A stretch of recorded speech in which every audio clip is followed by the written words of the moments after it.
Hi everyone. Hello. It's been a hot minute. It's been almost 2 weeks. Oh boy, it's been 2 weeks to tell you that. Oh my god, I haven't streamed in forever. Hi everyone. Hi Shipwrecks, Mabusai. On Ice, thank you for the 3 months. Oh my god, I feel like I have a lot to catch up with you guys about.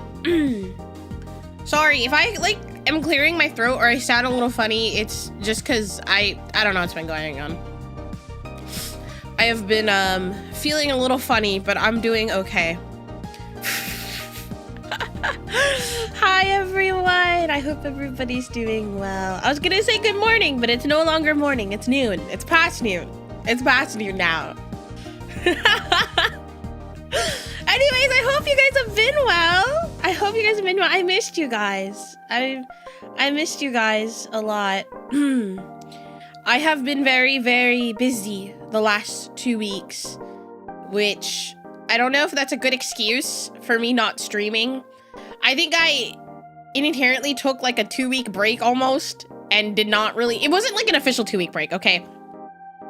This was not a planned thing because usually if I take a break more than like a week or so, I'm really good about letting my community know. However,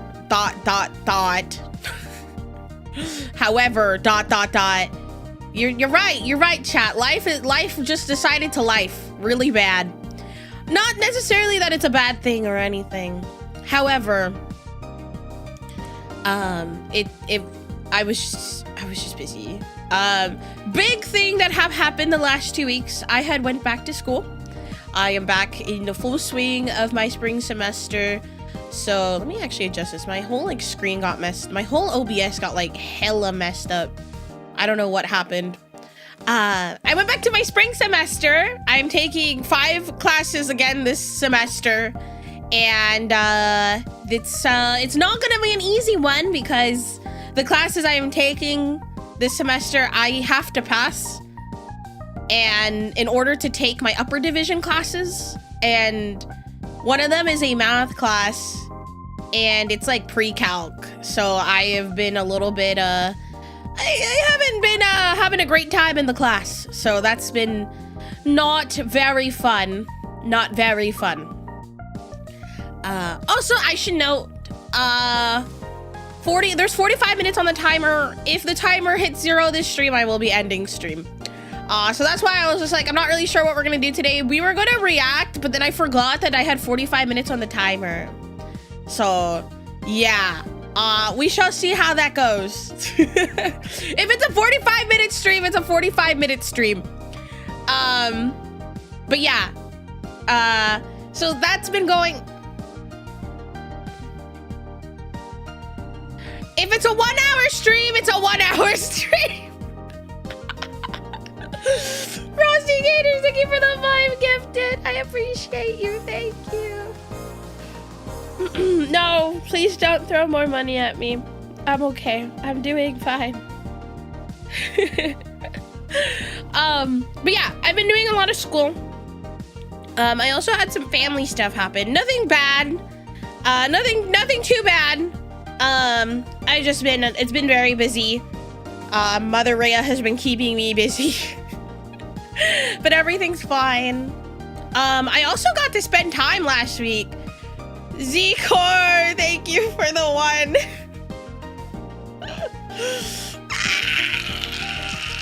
Don't raise the timer. Don't raise the timer. Don't raise it! Please! Show me mercy! Let this be the last one! Could do more, but I don't want to torture you. You know what? I appreciate it. Please don't do more. Please don't do more.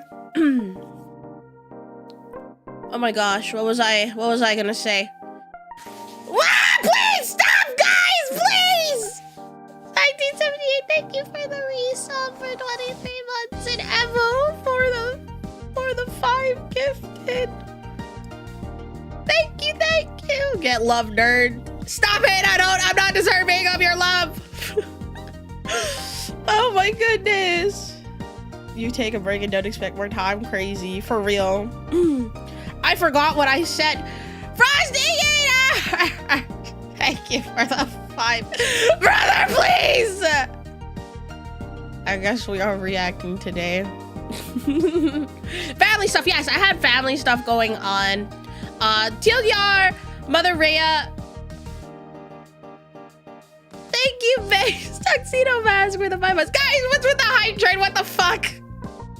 What the hellionde? Anyways, Mother Rhea had decided to take a last minute trip overseas, and I've been kind of helping around with that. So she'll be leaving in a few days, which I will miss her greatly, but she will be back. So also my dad has been going through stuff too, so I've kind of been a little bit in the, not in the dumps, but necessarily just like, oh man, that sucks. So yeah, I also got to spend time last week with Limina and Nova, because Nova had guys, wait!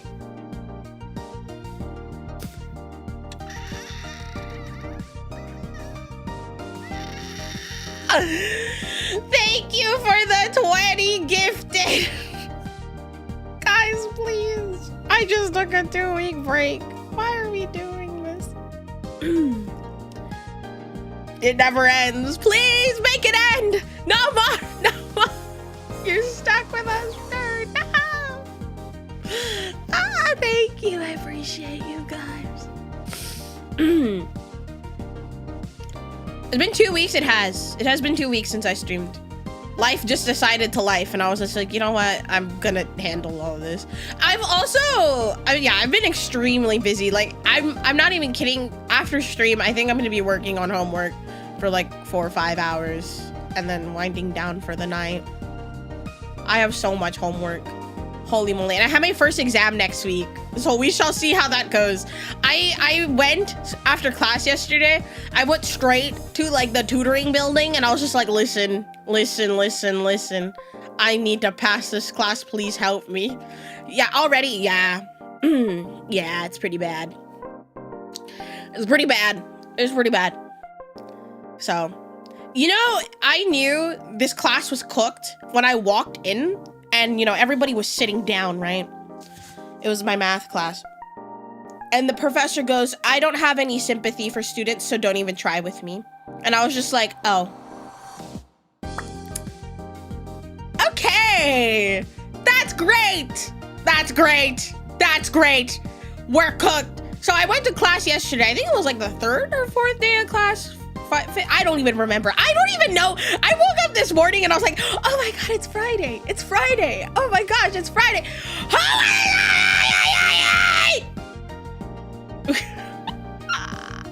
Campix, thank you for the 10 gifted. Thank you.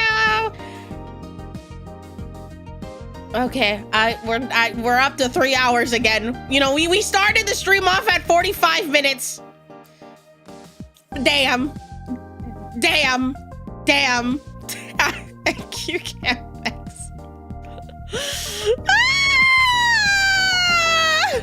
Anyways. Chat gifted tier 3 sub. Jesus Christ. Dude. What? Tier 3. What the fuck? Stuck with us. Yeah, so this professor was like, I don't have sympathy for students, so if you miss your work or you're like, you don't show up and not tell me, I'm not gonna like help you. But the guy, genuinely, I'm not gonna lie, he seems like a nice guy. He's just a serious professor. So I did look on Rate My Professor before I decided to take this class, because truth be told, there's only 2 professors that teach this course at my school, and there's one that's pretty bad, and then there's one that's not as bad, and I chose the not as bad one. Is he hot? Dude, low-key, kind of. So, like, I'm not even kidding. So, earlier this week, I went to class, right? Dumb Poppy, thank you for the 10. So, he, like, took his jacket off And the girls behind me, because there's like a group of girls who are taking the class together. Like you know these people are like friends. And then this girl behind me, because I can hear it, she goes, damn, he's kind of hot. And I was just like, what? Emma! Guys, why are we doing hype train today? Guys, the hype train's on level, what is it? Level 9 now. What the fuck? Please. Calm down. I know you guys miss me, but I'm sure you guys didn't miss me this much. I mean, if he's hot, he's hot. Dude, low-key, he's kind of jacked. Like, I was just like, damn, he's a good-looking man. I don't know if he's my type, though. But he's definitely the type of the girls that sit behind me. What are you studying? I'm a business student. I am a business student. I'm also studying marketing. Resnick, thank you for the 26. Oh my god, 26 months is crazy. We've had a lot go on in the last few weeks. We did see a major graduation with Mythos, and I wish Hades the best. It's been a very interesting week on the internet, that's for sure. I'm not gonna lie though, I've also been taking a break from just social media in general. Like, I still try to like tweet every day or so. However, I've been trying to make more of an effort to touch grass. So I've honestly been missing a lot. Zcor, thank you for the 1 gifted. Sound K, Bryce, please stop! What the fuck is going on? Sound K, thank you for the 5. We're doing a full-blown stream today. I was like, damn, we're gonna do a 45-minute stream. Chat said no the fuck you're not. You're not fucking doing a 4-hour stream.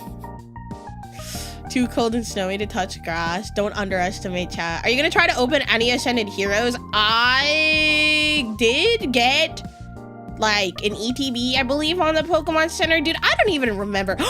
Guys, I should tell you about my first quote-unquote like Target restock run.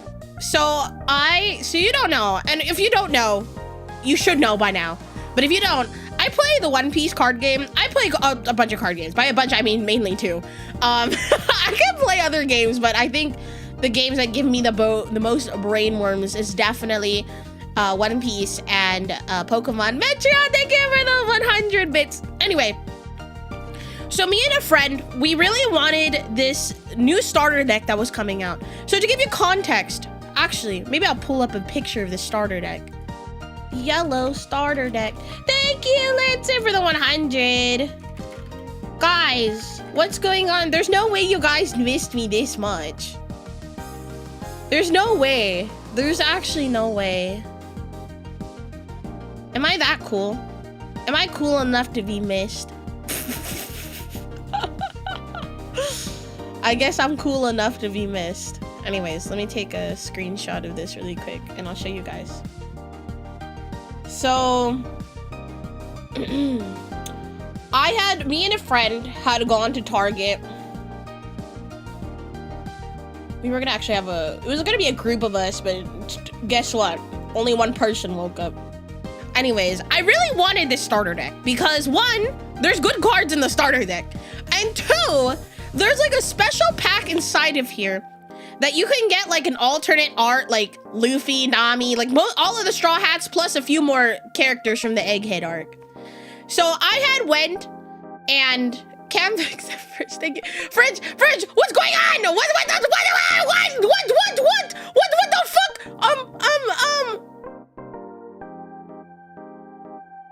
I don't even know how many bits that was. I can't do math right now. Guys, please. It's 12 in the morning. I mean afternoon. Sound K, thank you for the 100. Yeah, the bits don't contribute to the timer. Just letting you guys know in case you guys didn't know. So I showed up at 7, or is this 7 in the morning? I showed up at 7 because I already knew that the scalpers in Atlantis are really horrible people. So I'm like, I'm gonna show up 1 hour early. Guess what, chat? Guess what? Yeah, we're only 60 away from the next, we're only 60 subs away from the next stretch goal.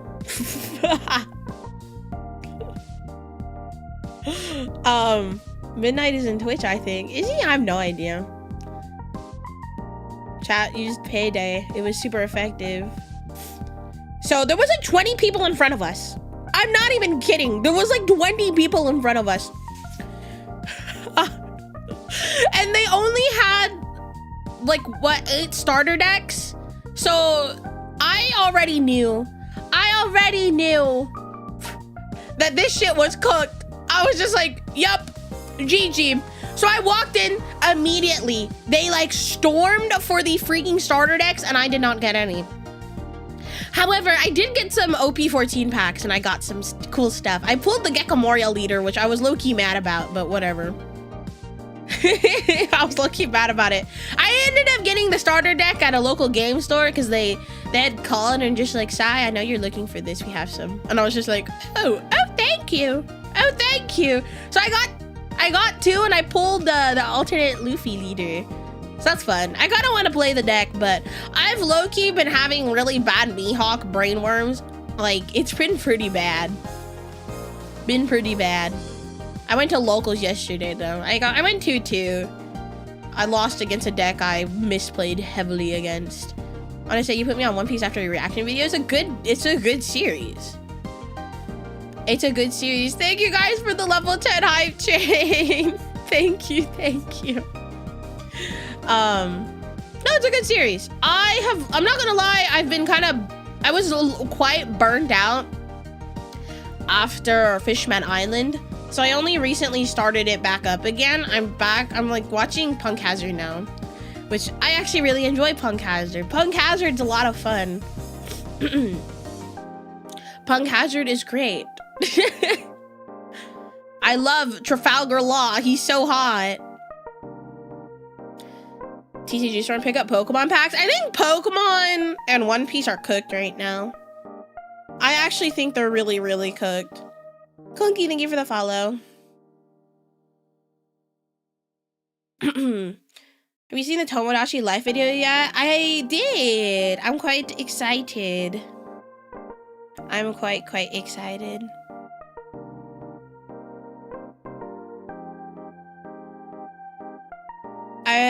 Danganronpa.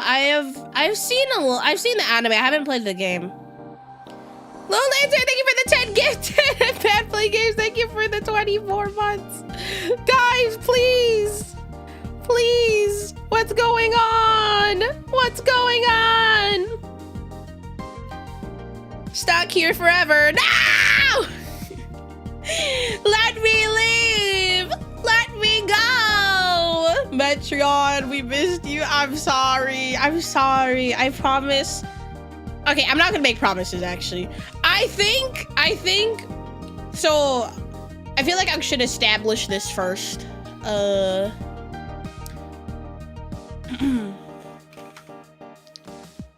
Let's react to Warhammer videos. You guys want Warhammer? Just do your best. So now that school's back into full swing, I know there's like, most of my viewers are pretty, like, have been here for a hot minute, but I know there's some new viewers that are here. So, I will say this. I am a full-time student while also doing this and balancing a healthy work-school life balance.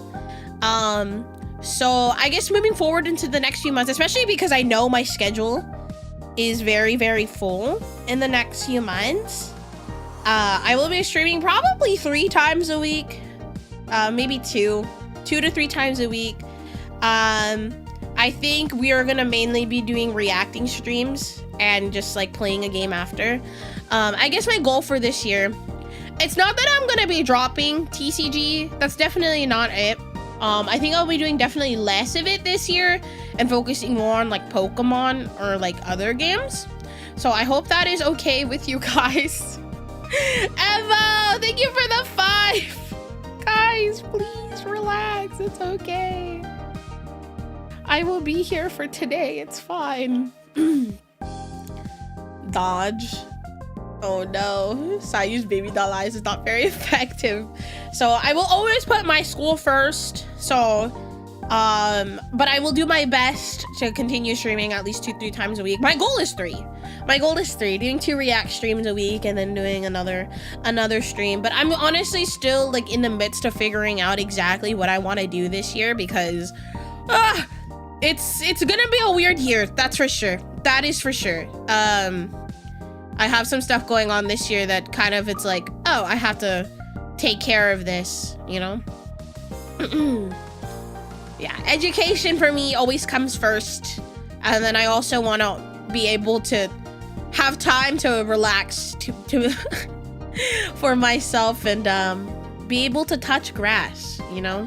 Because I feel like touching grass is so important for me, especially.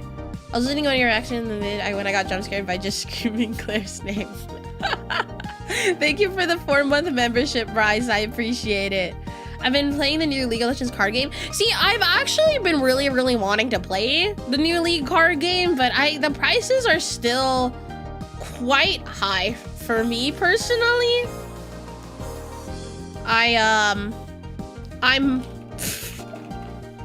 I cannot justify right now spending $80 like on a singular card.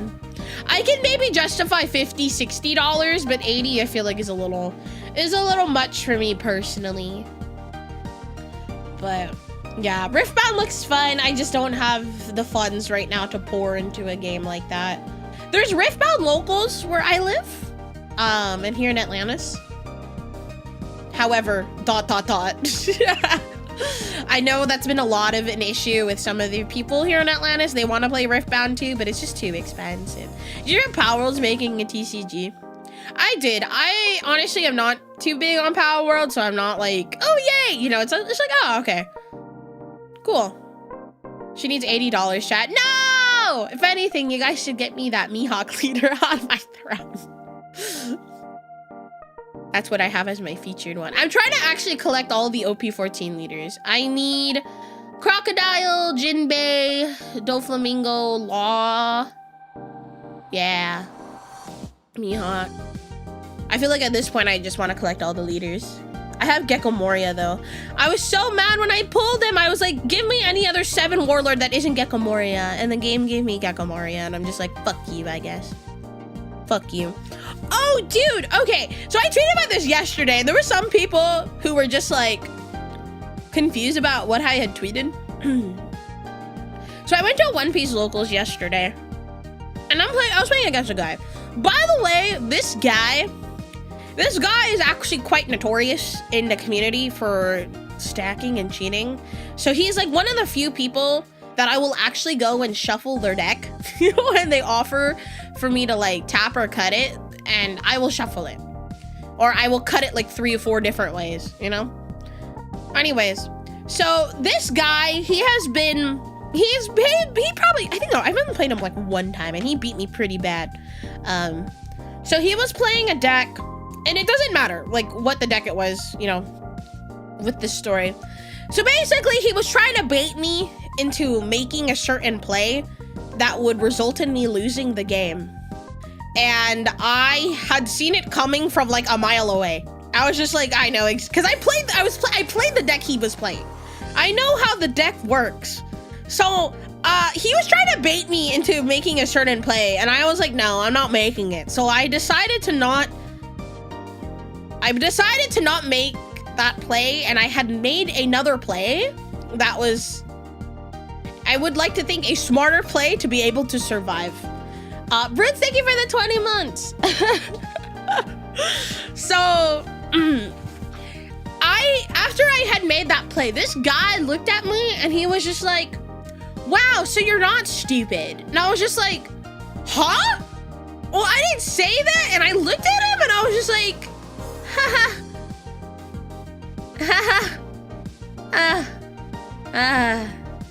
Yeah. And then I won the game.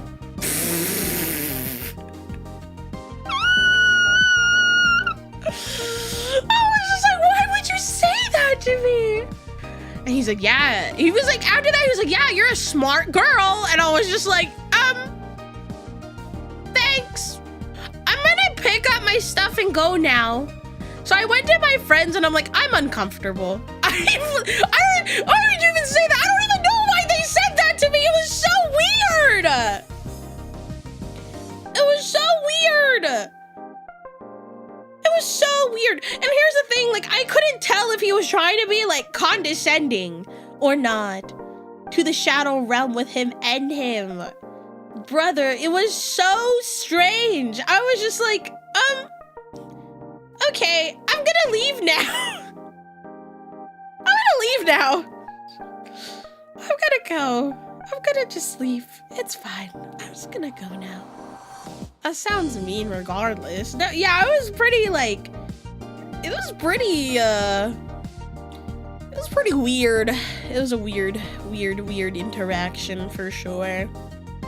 But I just let it go after that. I tweeted about it. I was like, I'm gonna let it go. I'm just gonna let it go. It was fucking weird. Card game players. To be a girly at a card game is insane.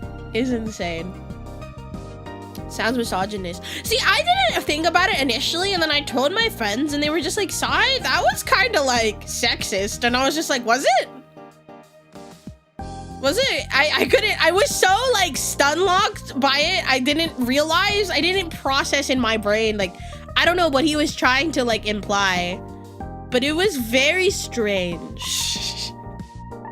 It was very strange. What are we reacting to? I have no idea. We're gonna figure it out today. Probably some M&J TV. I might do the whole scroll until I figure out what I want to watch. You're a smart girl sounds a lot like you're smart for a girl. Yeah, it was just fucking weird. It definitely a very strange interaction. Does that have image or me sharing? That's so weird. I've been on a big recently Stardew Valley kick. I've been playing it with some friends, but I kind of wanted to start a new world, and I'm like, would stream want to watch that? But I'm like, I don't know if you guys are like the comfy gamer type, so I'm like, maybe I should just leave this to my offline stuff. But I haven't played ZA in a hot minute. I actually haven't really played very many games recently, so I've been kind of on a let me just touch grass. We're the sweaty card gamers. I'm not even kidding, chat. I think I've been going to locals like 3-4 times a week now, and I need to calm down because my wallet isn't happy right now. My wallet is not happy. So I'm like, I think I should stick to going like twice a week so I can also focus on my school. Because I didn't even realize I had an assignment due last night, and I came home at like 11, and I like ran to my PC and I'm like speed running reading a textbook chapter and making a whole discussion post. I hate those, by the way. I hate whenever professors are like, yeah, make a discussion post and make sure you reply to like 3 classmates. And I'm just like, what? Can you just like give me like an assignment, not a discussion? Come on, man. Honestly, I don't think there's many players still playing ZA outside of Shiny Hunters. Me, Shiny Hunter. Yeah, we'll probably get back to Shiny Hunting pretty soon. Pretty soon. I've just been a little bit burnt out from just playing games in general. I found you on my recommended videos reacting to M&J TV. Hell yeah. I prefer essays to discussion posts. Not gonna lie, same. I'm not gonna lie. I think I prefer doing essays over discussion posts. For me, it's like I don't like to talk to other people. New Animal Crossing update? Yeah, I've seen that. I will start my island over for like the 7th time.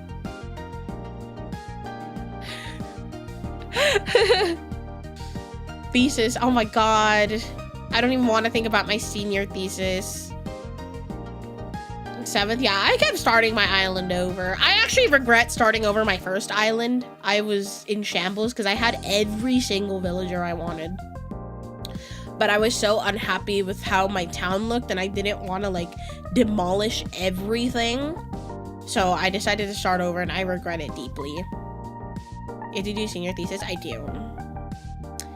Yeah, so in order for me to finish school, I have to do like a whole presentation and project and present it to like the board, the department board, and they will grant me my degree. I don't know if that's normal for other degrees, but it is for mine. So I have to, it's like a whole semester long project. Like it's an actual like class. I have to, it's dedicated to all the students working on this project, and then we have to present it. And I was like, okay, fine. So yeah, and the board will go like, yep, you passed, congrats, here's your degree.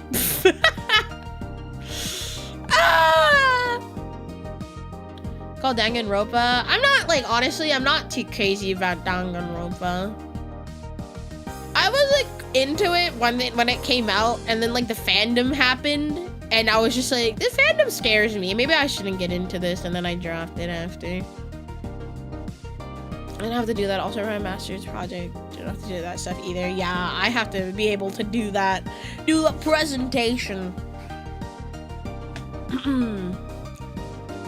The fandom is cringe. Yeah, I'm not too cuckoo crazy about it, if I'm being honest. We played Scarlet and Violet. It's pretty fun when you don't have to do the stupid auto battle that barely works. I am just looking forward to Gen 10. I'm hoping we hear something about Gen 10 by next month, which I cannot imagine Pokemon not announcing it. Like, I feel like they have to. we're now in our 4th year without a new gen. Usually Pokemon does like 3 years between gens. Cause what? 2016 Gen 7 came out, 2019 Gen 9 Gen 8 came out, 2022 Gen 9 came out. So technically Gen 10 was supposed to release this past year. However, I think they're taking an extra year. Here's my theory. I think they are taking an extra year because they saw the reception on Scarlet and Violet with people being very frustrated that the game felt unfinished, that they're taking maybe an extra year to be able to create a better game. I will say, I think they are gonna make it Switch 2 exclusive. So I think this is the year a lot of people are gonna start buying Switch 2s, as if they weren't already. They look very AI generated. I'm not gonna lie, I don't trust leaks. There's been so many times where leaks just were not correct. So I've been seeing leaks and I'm like, if it's correct, it's correct. I'm just gonna take it with a very big grain of salt. I hope they are. Yeah, I hope so either. I was told that it might be like very different formula. I kind of hope they work some of the cool new stuff that they put in Legends EA into the new Gen 10 game, but I don't know if they're gonna keep those mechanics exclusively for Legends games. Yeah, I think they delayed specifically for the 30th anniversary, which makes sense. Yeah, no, I think 100% it was the hardware. Like, if you I played Scarlet and Violet on my Switch 2, and it feels like a completely different game. It feels so good to play. They had to keep the shiny sound and sparkle. I'm shocked they removed it for Scarlet and Violet, because I can't imagine, because I haven't shiny hunted in Scarlet and Violet, but I cannot imagine how frustrating it was for shiny hunters to like squint to try to see if it was a shiny. I mean, some shinies are pretty obvious, but some of them who aren't, it's like, I love the fact that I'm able to hear a shiny in Legends EA and like try to look for it, you know? I think I've come around a little bit on Scarlet and Violet. I don't think it's my favorite game ever. However, I think it's not a bad game. I don't think it's a bad game. So, I don't think it's horrible. But yeah, this year I want to do more Nuzlocke. I want to do more challenge runs. I want to learn VGC. Like, I think that's a big one. I want to learn VGC. I want to be able to like learn how to make a like competitive team. I think I will wait till Champions comes out though to be able to do that. I had to Masuda them just because my eyes hurt. And I love the Masuda method. Hopefully Papa Nintendo actually lets Game Freak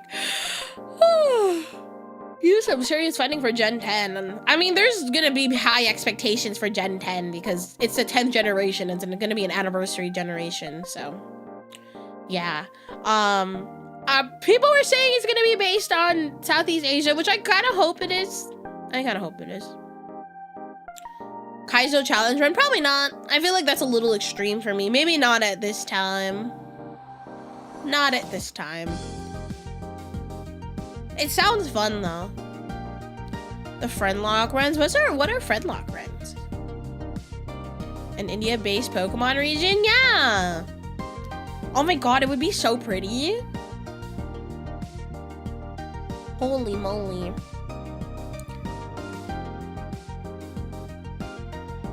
The Kaizo games are absurdly hard. Yeah, that's why I'm just like, I'm just still baby with Pokemon games. Because like before even I started streaming Pokemon, I'm a very casual Pokemon gamer.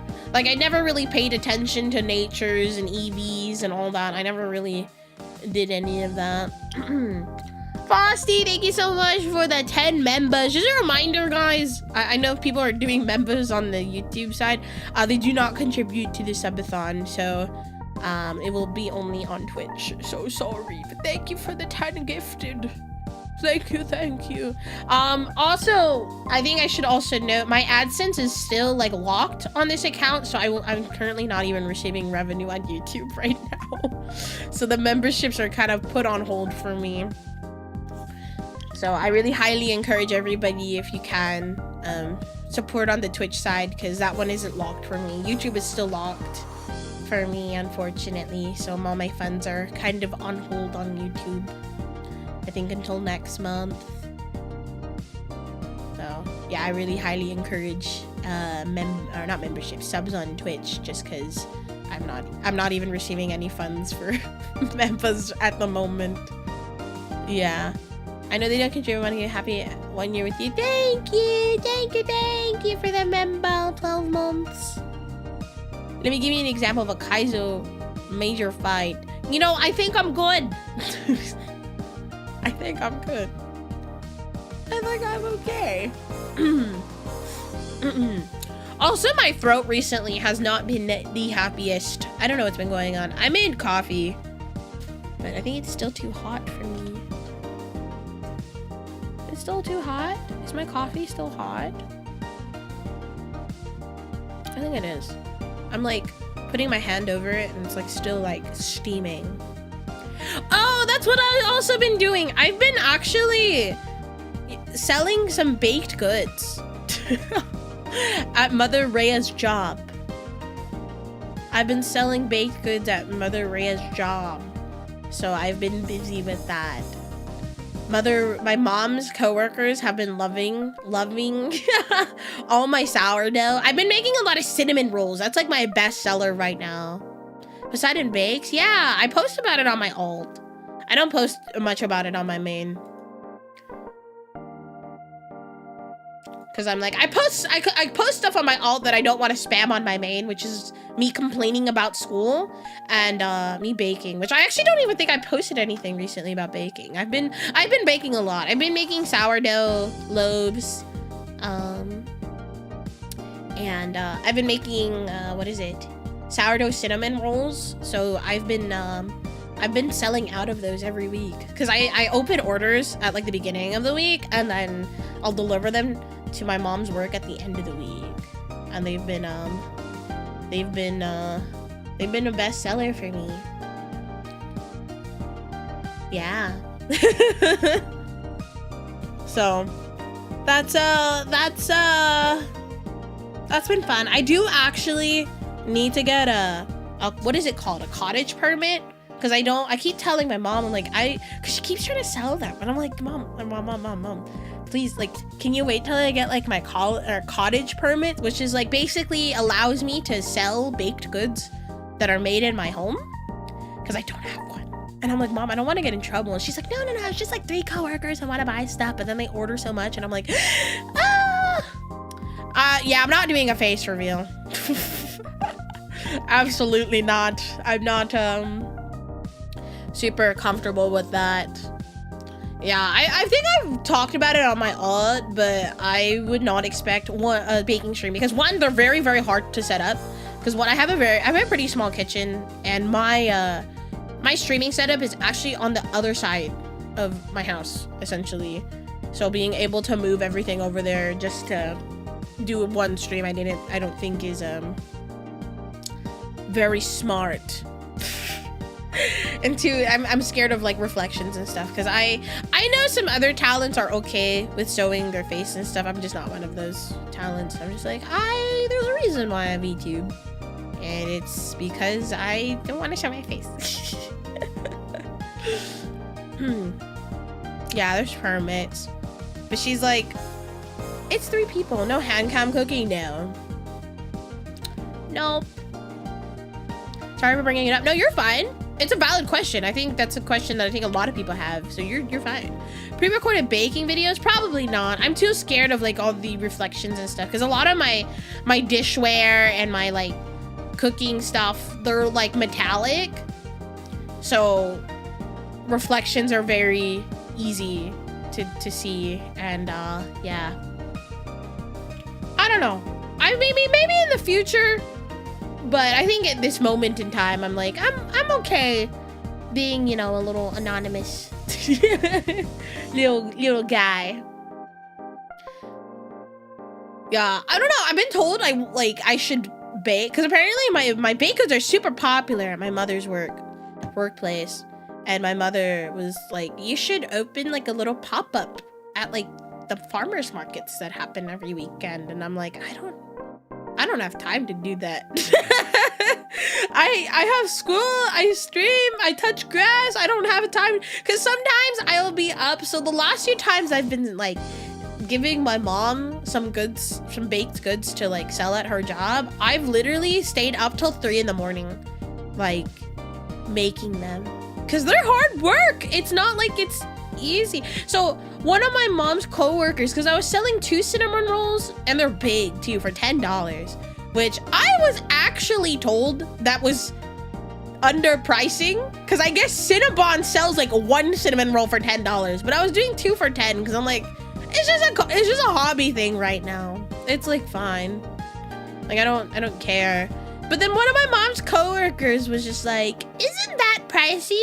And I was just like, you don't know how much work I have to put into this. The dough takes like 12 hours to make because you have to like let it sit. You have to let it like sit for 12 hours and like rise.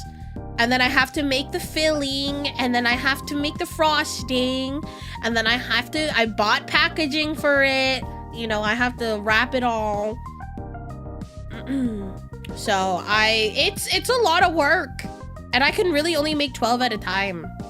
So when I was just like, you know, I think it's actually fair because Cinnabon prices $10 a cinnamon roll. So getting 2 for 10, I feel like is not bad. It's actually very fair. And then I was told my cinnamon rolls taste better than Cinnabon. So I want to make more. I want to make different cinnamon rolls though. I think I want to do red velvet next time. 2 for 10 is a steal. And they're huge. They're big. They're big cinnamon rolls. But yeah, I've only had one person complain about prices. Yeah, it's homemade. It's not full of preservatives. It's not like there's chemicals in it, you know? I had to make everything. How big? I don't even know how to describe. It's like, I can put 2 in like a 6 to 7 inch pan. I swear I did not mean to say that.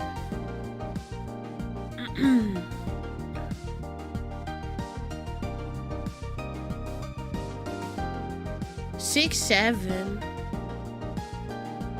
6, 7. I am just a big cinnamon roll. I'm just a soft pillow princess. I love the words pillow princess. Apparently 6'7" is a meme in Japan and I hate it. What is it in Japanese? What is it? I'm gonna look this up. 6'7" in Japanese. Oops. It's my... What is this? Roku Nana. Roku Nana. Roku Nana. God, pillow what? Pillow princess. That's me. They literally just say 6'7" and do the hand motion, not the JP version. That's so funny. That is hilarious. That is so funny. Yes, Sai does give Pillow Princess vibes. Not for real. I don't do any of the work. There's a hand motion? There is. There is a hand motion. I don't know how to describe it. They like... Oh god. I'm like doing it IRL, but I don't have hand tracking. I don't have a 3D model, so I can't even like do that. Also, I have yogurt. Guys, please let me have a bite of my yogurt. No! I put frozen berries in my yogurt and all the juices came out. I guess I'm just mixing it in my yogurt. I have like the Chobani vanilla yogurt. Ooh, Chobani has some of the best yogurt. I fucking love Chobani.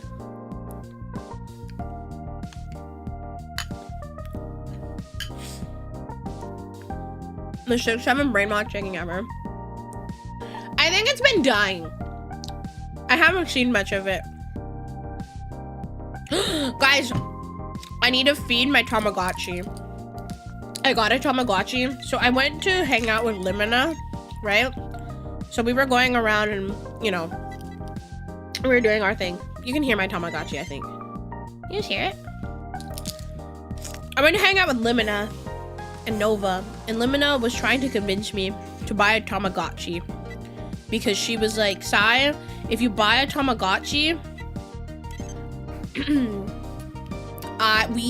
we can breed our Tamagotchis the next time we see each other.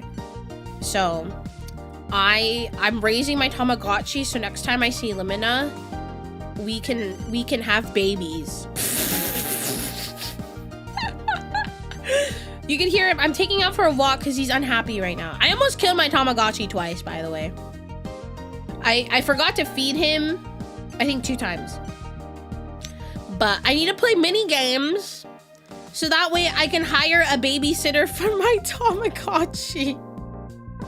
I need to hire a babysitter because if I don't hire a babysitter, my Tamagotchi's gonna die. I don't want my Tamagotchi to die. Yay! There's a Monster Hunter edition Tamagotchi? No fucking way. Are you serious? Wait, that's so cool, chat. What? I want a Monster Hunter Tamagotchi. Yeah, I brought my Tamagotchi. So I went to class on Tuesday. I actually ended up dropping this class because I was just like, I'm done. This was like another professor. I was taking like a computer class and this professor was just like, I just did not vibe and I did not really like the projects he was giving. So I ended up dropping the class and I'm taking a different one. Oh, it's the same class, but I'm taking it with a different professor on better days. So that actually make more sense. But anyways, I brought my Tamagotchi and this motherfucker, I forgot to hire like a little babysitter for my Tamagotchi, so it started beeping in the middle of the class and the professor was just like, who is that? And I was like, sorry, I'm gonna turn this off. So I was so embarrassed, and there's somebody who came up to me, there's like, is that a Tamagotchi? Where did you get that? And I'm just like, you can find these at Walmart. Sorry guys, I need to take my Tamagotchi on a walk. He's gonna be really upset. I want to get another one though. This Tamagotchi I have, I can have multiple of them. I don't know, maybe we'll do hand cam Tamagotchi one day. One day we'll do hand cam Tamagotchi. One day. I don't know when that day will be. However, ... One day. I can show you guys all my cool Tamagotchis. Do you look at the changer from Life is Strange? I've never really dabbled into Life is Strange. Digimon started as Tamagotchi aimed at boys? Wait, really? You can put them together in a big grid and have them play together. Yeah! I need a friend. I've been trying to convince some of my friends to get Tamagotchis because I don't have friends to play with. My poor Tamagotchi doesn't have somebody to have a play date with. So I'm like trying to convince my friends. I'm like, please spend the $45 and get a Tamagotchi. Is $45 fair? Chat, is that fair for a Tamagotchi or is that expensive? I feel like that's a little like pricey, but apparently that's market price. It's like that's MSRP. Yeah, it's 45. It's $45. Yeah, I want a Monster Hunter Tamagotchi. It might be a little pricey, I don't know. Nova! Thank you for the 26 months for your Tamagotchi funds. It was so funny. I bought like a little case for it and I bought like a little like charm for it. So now I have like, it has like a little charm and stuff. Put it on throne. On my throne right now, I think I just have One Piece cards. A One Piece card and like baking stuff. I'd rather give 8 subs to Sai for $45. No, please. Guys, I still have the 50-pound bag of flour on my throne. Should I keep it there? Should I remove it? Yeah, my throne right now, it's just the Mihawk leader, some baking supplies, some treats for Nori, some sleeves for cards, and Pib Zero. Those are the only things I have on my throne.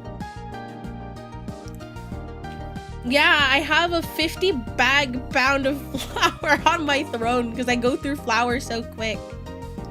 So I'm like, somebody could be really funny and buy me a 50-pound bag of flour and make my mail lady really, really upset. Actually, maybe we shouldn't do that. My mail lady is not nice. Actually, I was about to say she's nice. She's not really that nice. Dude, she gave me attitude the other day. Oh, that's what I was gonna tell you guys. So Hotaru. If you guys don't know, Hotaru, Akatsuki Hotaru from the VTuber unit Nova. She's a One Piece player. She's very kind enough to send me her Hotaru Cup playmat.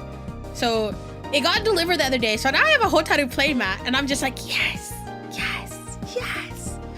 So the mail lady was giving me, she delivered it, right? And because it's shipped from Japan, I think international packages, at least for me, I have to like sign off on them.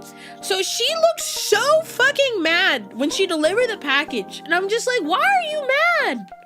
Why are you mad? 50 pounds, why are you baking, man? I bake sourdough.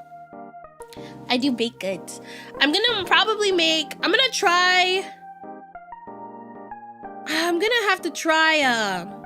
I need to try making sandwich bread. Somebody on my throne bought me like a sandwich bread loaf pan and I'm like, I want to try making sandwich bread. Oh yeah, I paid the tariff on her sleeves, I think yesterday, because I ordered her sleeves too, and it was like, I had to pay tariff on it, and I was like, damn, that sucks. That sucks! The tariff costed more than the sleeves! But it's okay, I do it for my Pookie. I love Hotaru. She's so nice. She's so nice. Hotaru is the best. That's love right there. The things I do to support my friends. Because truthfully to be told, Hotaru has showed me nothing but kindness. What do you mean warning? Wait, my Tamagotchi! Wait, he's gonna get hit by a meteor! Wait, what is this? Dude, it started beeping! Wait, why is it saying warning and there's a meteor? Yo, wait! What is this? Wait, are we good? Is he dead? Oh no. No, no, no, he's got boxing gloves now.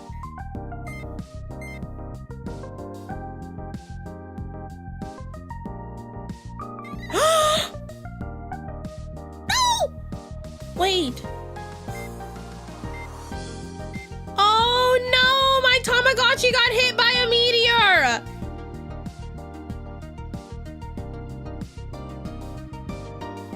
Is he gonna 1v1 the meteor?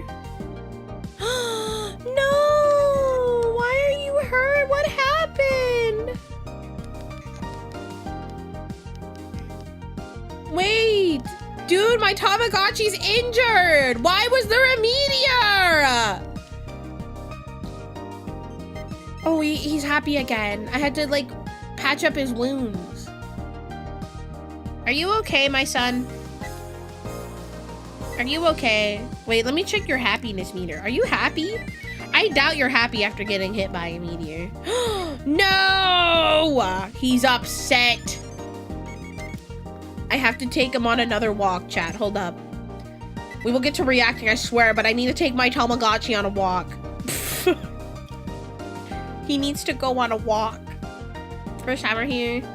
Dude, yeah, he survived a meteor. Dude, my Tamagotchi is just built different. What can I say?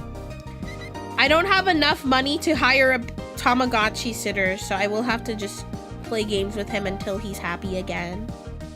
I mean, I wouldn't be happy either if I got hit by a meteor. I think I'd be dead. I'm surprised my Tamagotchi didn't die. Sai kills Tamagotchi live on stream. Dude, you guys see? Logan Paul was getting into the One Piece stuff, and he's like, yeah, Luffy D Monkey. And then this man was literally like, he pulled a Bonnie card and he went, check if she has an OnlyFans. And I'm sitting here like, dude, Bonnie's 12, but he probably doesn't know that.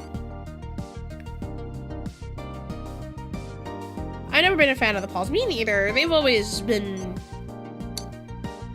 giving me a, they've always given me a bad taste in my mouth. I've never been a fan of them. I'm just shocked now. I think the One Piece market is fucking cooked. I will say, I'm so glad I actually held on to some of my cards, because I was actually debating selling my manga Luffy that I pulled.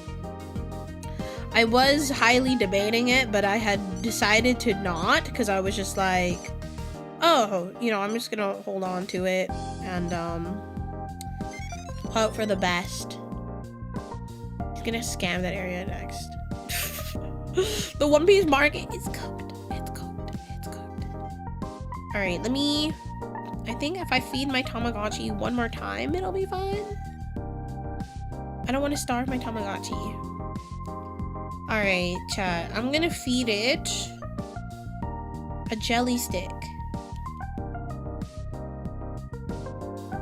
Yes. Eat jelly stick. Where was she when the dinos needed her? I would have tanked the meteors for the dinosaurs. I hope you guys know that. I would have tanked it. I would have taken one for the team.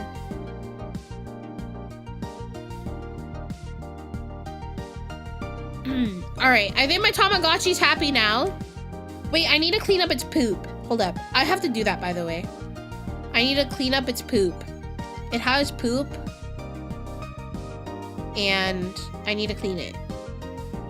Did you poop? I don't think you pooped. Did you poop? You did not poop. You know, it's good. My Tamagotchi's good. Mama Sai. I am, oh wait, hold up. There we go. I don't know if I'm ready to be a mom. Curlincy, thank you for the 23 months. And his name is John Cena. Da, da, da, da. Da, da, da, da. I love that video so much. Nothing makes me laugh more than that video. That video is so funny.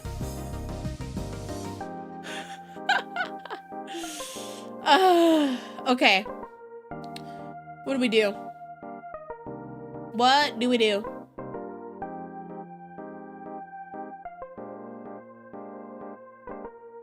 We could be funny. I've actually been asked to react to Warhammer forever, dude. We could watch Bricky. but I kind of want to watch a little more MNJ TV and then maybe get into that. If that makes sense. I'm gonna dip early. Good luck with seeing you tonight. Bye-bye. Thank you so much for hanging out. Oh my god. Why is my freaking foot hurting? My feet have been like cramping really bad recently. Am I drinking enough water? Kababayan. Magdulog ka na tang-ina ka. I'm just kidding. JK. JK. Potassium. I need to eat more bananas. Pickle juice could help well. Oh, I don't know. Straight pickle juice I feel like is a lot. Straight pickle juice? Straight pickle juice is kind of crazy. Straight pickle juice? Okay, there we go. Let's get to reacting instead of yapping. I mean, I could react and yap at the same time, I suppose.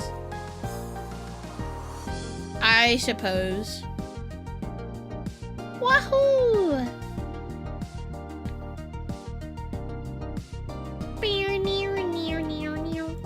Oh, what is going on here? What is going on here? Let me fix this, and then we can go here. Oh, I'm a little. I think that's fine. Should I make myself bigger? I'm gonna make myself bigger. Yeah!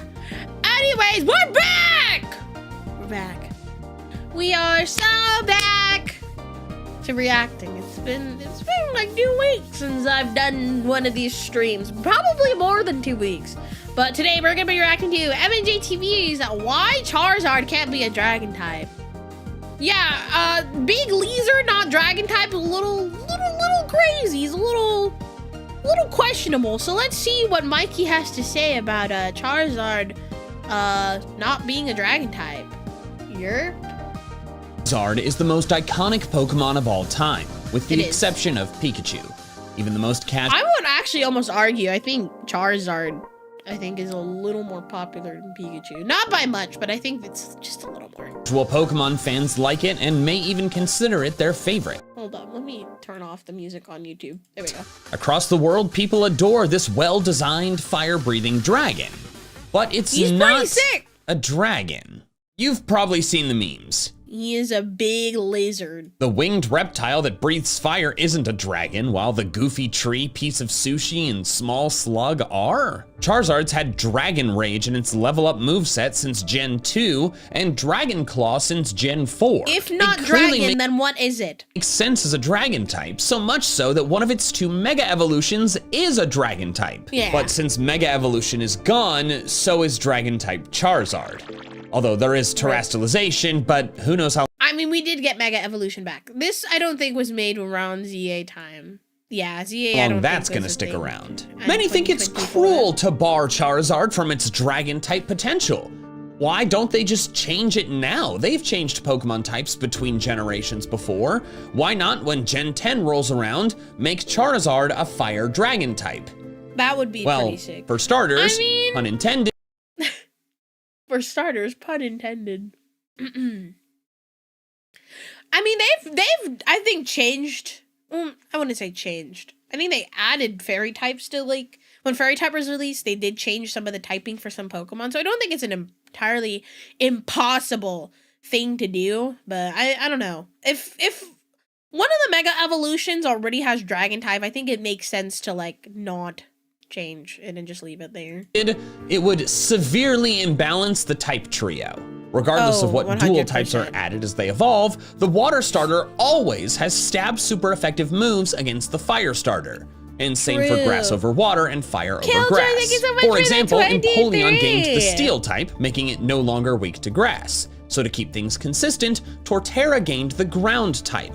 which it could use to hit Empoleon for super effective damage. Reversals can happen, such as Infernape's fighting type beating Empoleon's steel, but the original advantages are virtually always preserved. The only exceptions are the dragon type mega evolutions, Charizard X and Sceptile, but those transformations are temporary and have since been removed. If Charizard became Fire Dragon, it would no longer be weak to water. Blastoise's Ice-type coverage would not work either, like it could for Swampert against Mega Sceptile. In fact, the only types Fire Dragon Charizard would be weak to would be Ground, Rock, and Dragon. Ground and Rock would never make sense for Blastoise, and while Dragon could, it would be a stretch. The only dragon-like thing about Blastoise is the fact that it's a reptile. But there's another big reason why Charizard is not a dragon type. Turtle. Flying type makes just as much sense. It learns a variety of flying type moves, including those that don't have to do with simply if not dragon, then what is it? Having wings, like Air Slash or Hurricane. And a dragon type that it flies. Charizard is far from the only Pokemon that has this problem of 3 different types suiting them.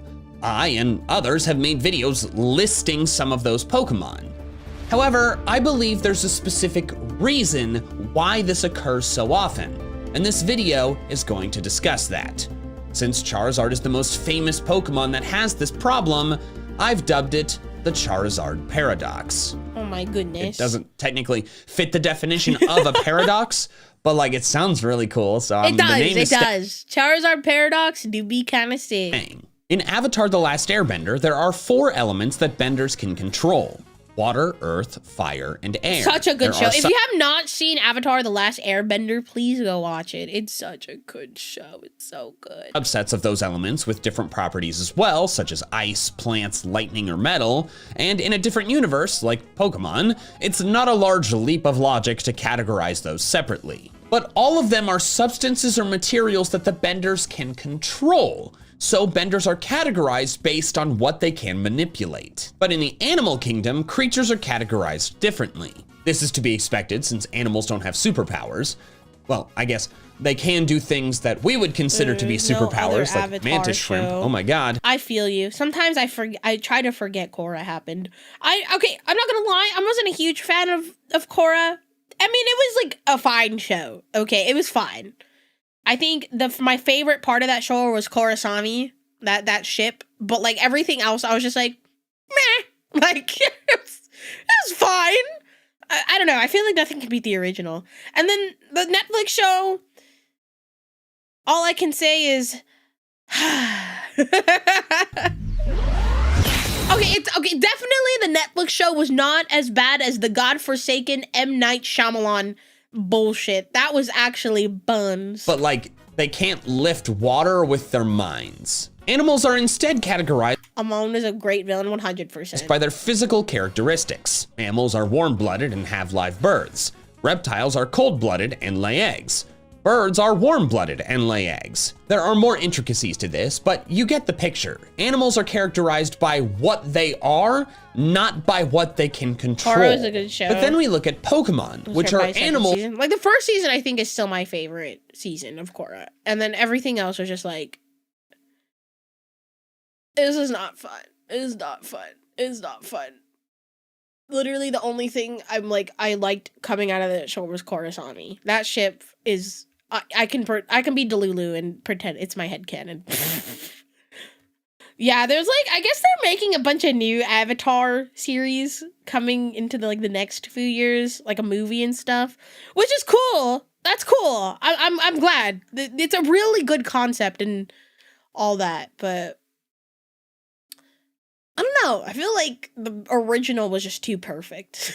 We're not back reacting to an Avatar video, so I probably shouldn't keep harping on it, but my god. Thank you for the 100 bits, Archduke. I appreciate it. With powers. So they are categorized both by what they can control, which I'm calling the elemental types, and by what their physical characteristics are, which I'm calling anatomical types.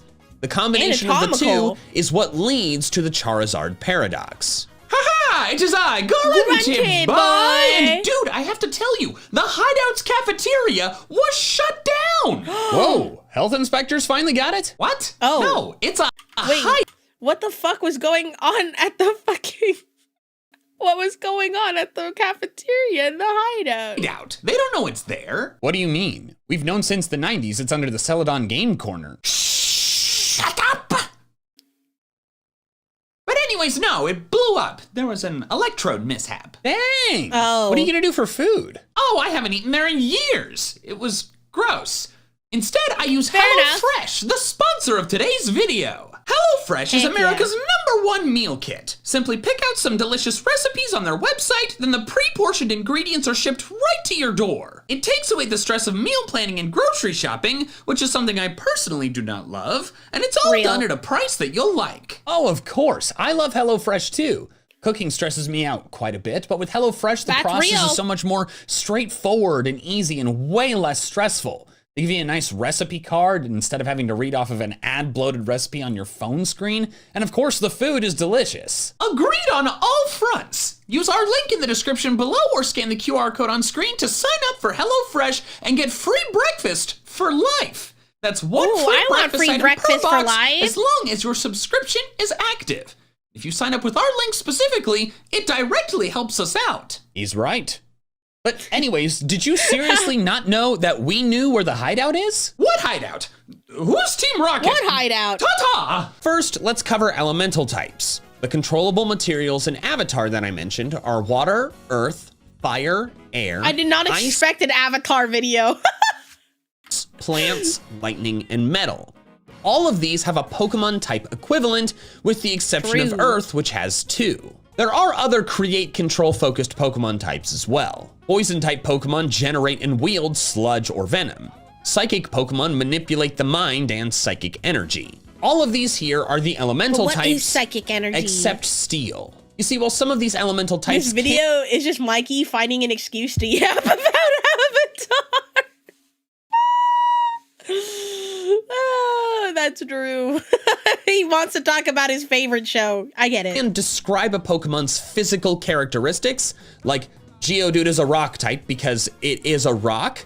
All of those Pokemon can still control whatever that element is. So a Pokemon made of rocks, like Geodude, can also generate them from nothing by using Rock Slide or Stone Edge. Fish Pokemon live in the water and are almost always water type, but they can also manipulate it with moves like Water Gun or Surf. However, aquatic animal Pokemon don't have to be water type, such as Hisuian Quillfish, Electros, or Grapploct. Grass Pokemon are often physically plants, but they're still creating and controlling other plants, such as using Grass Knot to grow grass around the enemy's feet to trip them. However, Steel is different. Virtually every Steel-type Pokemon has metal on its body, and virtually every Steel-type move involves using a metallic part of their body. Iron Tail, Metal Claw, Iron Head, Heavy Slam, Iron Defense, etc. The only exceptions are the very few Steel special moves, like Flash Cannon or Mirror Shot, which oddly enough involve firing energy or light, not really That's metal. scary. Because of the nature What if it like started puking just metal? Maybe like liquid metal. That is low key really scary. of this, I'm saying that Steel doesn't fit in with the other elemental types, but the rest No, of not them really. are cut and dry. Okay, except flying, but we'll come back to that. That leads us to the types that are more like animal classification, the anatomical types. Bug-type Pokemon physically are insects or arachnids. Dragon-type Pokemon are usually actual Lizards. dragons. Normal No, I'm just kidding. types tend to be just animal-like Pokemon with no elemental powers that don't fall into the insect, reptile, amphibian, or fish categories, since insects are bugs, reptiles dragon, and fish and amphibian are water type generally. So normal types are mostly mammals and birds. Or like computer programs. Trees can be dragons Stuff that doesn't fit in too. What does that even mean? anywhere else. What is this? Is Porygon just like a big pixel? Porygon, I feel like, is just a big pixel. He's just a big digital dude. He's like secretly a Digimon. Ghost Pokemon Oh, a Alolan executor. Yeah, I guess he is he is a tree that is a dragon. are physically ghosts.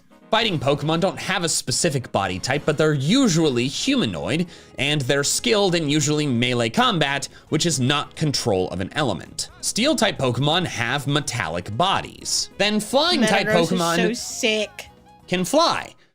Again, we'll come back to flying. Dark and fairy are a Come bit back to tougher to flying. divide. Dark type usually refers to the Pokemon's disposition, but they also tend to have control over, well, darkness.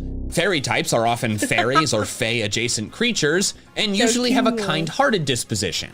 But they also manipulate But then light there's and Grimmsnarl. magic. I'm putting Dark and Fairy into a third category that I'm calling middle ground types, because they have attributes of both elemental and anatomical types. Flying is also going in this category, but it's significantly more complicated. Flying, of course, deals with the physical act of flying, with moves such as Fly or Skydrop, or wings that allow the Pokemon to fly, like Wing Attack or Dual Wing Beat. This aspect of the flying I've actually never heard of that move before, like ever. type doesn't care about anything else but whether the Pokemon can fly and if it has wings. That piece is very anatomical, but the flying type also encompasses elemental control of air. Air Slash, Air Cutter, Tailwind, Hurricane, Aeroblast. All of these moves are controlling air, and while usually learned by flying types, are things that could feasibly be done by a creature that is not flying. In short, airbender stuff. Although there is an argument to be made that Pokemon are accomplishing this air manipulation not by elemental control, but by physical means. Gust is often shown as an attack used by the Pokemon flapping its wings, moving the air simply by pushing what's nearby. Air Slash and Air That's Cutter are pretty almost sick. exclusively learned by Kim, thank you Pokemon for with the 5 wings, bits. so I they appreciate could it. be Thank doing the you. same thing. However, there are some Pokemon that can use these moves that don't have the obvious physical means to do so. Suicune, despite lacking wings, learns both Tailwind and Air Slash. And I don't think its ribbons would be enough to Also, I just saw whoever bought me the apron on Throne, thank you. I don't know why it didn't show up, but whoever bought me that apron, thank you. do either of those moves. Hurricane can be learned by Whimsicott and Kingdra, two Pokemon that certainly are not creating high winds by physical means. Therefore, That is non-physical control of air still applies to the flying type. But there's even a third piece of it.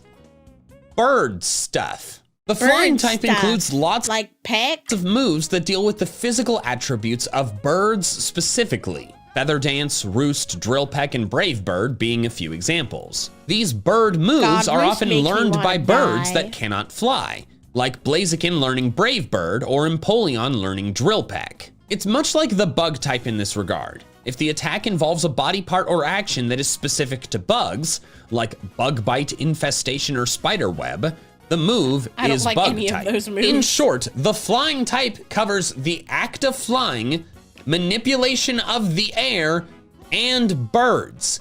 It would be insane, Stuff. but you could feasibly divide it into a flying type, and air/wind type, and a bird type. So that gives us 9 elemental types, 6 anatomical types, and 3 middle ground types. The fact that Oh my types can be God. categorized like this is what leads Mikey really did a lot of work research for this video. to Charizard situations, where 3 types make sense. If all types were anatomical, 3 type Give us our triple type Pokemon. Surely that will not be broken. situations would be basically non-existent. Is it a bug? Then it's a bug type. Is it a dragon? It's a dragon type. If it's one of those things but dead, tack on the ghost type. You would have to have a bug that is also dead and is also good at melee combat for a bug ghost fighting type to make sense. And that's an extremely specific situation which could occur, but it's not gonna happen very often. No, But it's then not. if we only had elemental types, 3 type situations would still be very rare, albeit not as rare as with the anatomical types only. That's because for a Pokemon to have 3 types, it has to control 3 different things. For example, That's there's a only lot of one things. fire electric Pokemon, Rotom Heat, because a Pokemon would have to control both fire and electricity, a very specific situation. There's not a single poison ice type, and there's only one water fire because you Why? There's no poison ice type? That would be low-key really sick. have to have Pokemon that specifically control both of those things, since their anatomy has little to no impact on their typing. I think the main situations where 3 types could still make sense in a world with only elemental types involve the poison type, because a lot of animals are venomous, or situations that are rock, Facts. ground, and something else. I discussed it in another video about what if there was an earth type, because it is odd that rock and ground are two separate types. But because we have Same thing types for that the describe two-member- both our what the two-month Pokemon can membership, yep, control we are still and in what they SUBATHON. physically are, we end up with a lot of situations where a Pokemon can only have two types, but three make sense. Skrelp is an aquatic creature with control of both water and it's dragon toxins, water, so it's no? water poison. But once Or it it's becomes water more poison. dragon-like, it loses the water type, despite still being okay, yeah. Okay, that makes sense. aquatic and controlling water. Yeah, so like, it's not a water type anymore? Even though it's kind of like a seahorse looking thing? Like, that's so confusing. Drapion is a toxic creature that is cruel and can manipulate darkness with moves like Dark Pulse, so it's poison dark.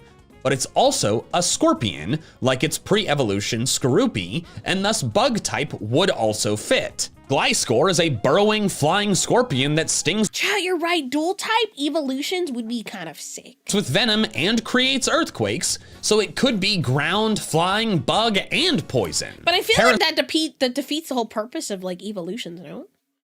It would be pretty cool. Parasect is a mushroom that dispenses toxic spores, indicating grass poison, but it's a mushroom controlling a bug, so bug must also fit. Similarly, Breloom is a mushroom that can poison with its spores, but it's also skilled in melee combat and needs fighting type. Armarouge and Cerulege both control fire, while Armarouge manipulates psychic energy and Cerulege is a ghost. However, they're both wearing metal armor and learn iron defense, so steel could apply as well. And of course, all the Violet Paradox Pokemon, excluding Iron Crown, are made of metal with iron in their name, yet are not steel type, because there are other aspects that are relevant to what they can do or what they are. But no type is more Thank you for the 13 months. Hi, Pookie. Over 1 year, yay. Are you at work? commonly a missing third type than flying. When you have a type that covers both the ability to fly and being a bird, it ends up left out a lot. Bird Pokemon like Blaziken, or maybe not hell yeah. Empoleon, or Decidueye would all make sense as flying types, even though Decidueye is the only one of them. Wait, no, it wouldn't make sense. Empoleon's a freaking penguin. Penguins can't fly. That can fly. As for the flight, I was about to say, I don't think it makes sense at all. Penguins can't fly. capability piece, that applies to a lot more Pokemon. Chickens the can ability glide. levitate makes up for the lack of flying can type penguins glide? with a lot of Pokemon, such as Flygon or Latios or Vikavolt. I'm still so mad Flygon did not get a Mega Evolution. But there are tons of Pokemon that have neither levitate nor the flying type, despite clearly being capable of flight. In fact, here's a list of a bunch of them. I tried to get all of them. I might have missed them. But these are Pokemon that are not flying type and do not have levitate, despite having clearly visible wings that can make them fly. Beedrill, Venomon, I hate Beedrill. Dustox, Volbeat, Illumise, Jesus Christ. Volcarona, Reshiram. Wait, Volcarona can fly? What? How did I not know this? Zekrom, Cutiefly, Rabombi. I'm not gonna lie. I've never seen Zekrom or Reshiram fly. Or maybe I'm just dumb and I just haven't. Yeah, it has wings. Are those wings? Wait. I'm Dustox, stupid. Hold up, wait. Volbeat, Illumise, Volcarona. I guess that makes sense. I love Volcarona. Have you not Reshiram. played Black and White? I have! Zekrom, Cutiefly, Rabombi, Naganadel, Flapple, Frostmoth, I love Dreepy, Flapple. Dracloak, and Dragapult. My goat! Oh, this motherfucker's gonna be broken once TCG rotation happens. Okay, those I'm ones so are in a excited. grayer area of float versus fly, but like they are planes. Roaring Moon, Koraidon, and Miraidon. Oh, I was about to say, oh yeah, they can fly. They both clearly fly outside of battle, although Miraidon is levitating in battle. And Pheasantipede. Now, is there anything about this group that jumps out at you? It's okay if not, I'll tell you. Every single one of them, except Pheasantipede, is a bug or dragon type. That's because bug and dragon are the clearest cut anatomical type. Hold up. I know, chat, it's Pheasantipede. I'm just calling it Skibbity because I think it's funny. I know, I don't need to hear it, guys. I know, I'm brain rot. Pheasantipity. I actually don't even know. Oh, it's Poison Fairy. Oh, I always thought it was dark type, but it could also be I'm stupid and in the TCG it's a dark type because there's no poison type in the TCG. Poison something. Oh, fairy. It's not a bird? Types. Is it a bug? Yeah, Pheasantipity is a bird. Is it a I dragon? just call it Skibidi. If yes, it should have Pheasant that type. Skibidi. So they are relevant to Dude, I got my entire Pokemon locals to call it Pheasantipity Skibidi. all of these Pokemon, except Pheasantipity, but also many bugs and many dragons We fly. have 10 minutes Not left, all hit of me them, up. but a lot of them. And so therefore, you're gonna Dude, have... I'm telling you, we went from like 45 minutes to 4 hours today. You guys, it was almost over. bug and dragon type Pokemon that can fly, like the ones in this group. However, all these Pokemon, except Volbeat and Illumise, weird that they're not bug flying, also have some kind of element to cover, like really care fire for with Volbeat. Volcarona or grass with Flapple. So that has to be there too. Levitate could have helped them like it did Vikavolt, but for some reason or another, Don't they chat. didn't. I swear to fucking God, please don't actually raise the timer. I need to be set free from this hell. Okie dokie. Oh, all the loyal 3 are part poison? That makes sense. That makes a lot Go of sense. for it. So instead, these clearly visibly flying Pokemon can be hit Chat, by raise the ground timer. type Don't moves. listen to Nova! Mega Charizard X fits right into this list since it has Tough Claws and not Levitate. Normal Charizard is on the opposite version of this list. It is flying type, but it could have had a different anatomical type instead. Gliscor is similar in that regard. And that creates the paradox. 3 types would be too Holy complicated. shit. I really do think that Mikey made this video as an excuse to try to talk about Avatar: The Last Airbender. For practical gameplay purposes, so the cap Goated has show. to stay at 2. But when you have a type system that sometimes categorizes creatures based on what bender they would be in Avatar, but then other times based on just what animal is it, but then other times on whether it can fly or not, you end up with a lot of instances of Pokemon missing out on a type that would make perfect sense for them. True Like that. Charizard missing out on the dragon type. Don't forget to Rice and subscribe if pepperoni. you enjoyed this video. It's been Anonymous, thank you for the 5. different than what I normally do, kind of more video essay, but I enjoyed making it, so It's I hope you pretty enjoyed sick. watching it. There's a video on screen here that YouTube thinks that you will enjoy, so Hell you should yeah. check it out. And that is all I have for now. So until next time, big fans, Gotta gotta catch them all. You know, but you need to watch Mikey's videos. They're actually so good. Like, even his recent ones are fucking fire. They're so good. He brings up Avatar in his Earth type videos too. This SUBATHON definitely not ending today. I'm gonna fucking shit myself. I used to be so deep into PokeTubers. Dude, low key, we were talking about how I think Mikey MNJTV is the best looking PokeTuber. He's like, somebody said he got voted like the hottest one. I'm like, who actually made this poll? Who decided? Was there like an award show or something that I missed out on? Like, what's going on? That's crazy.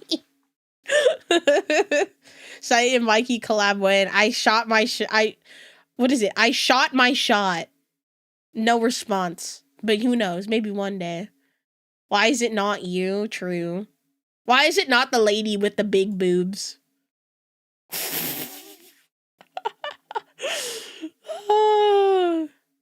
Mikey got engaged? Hell yeah.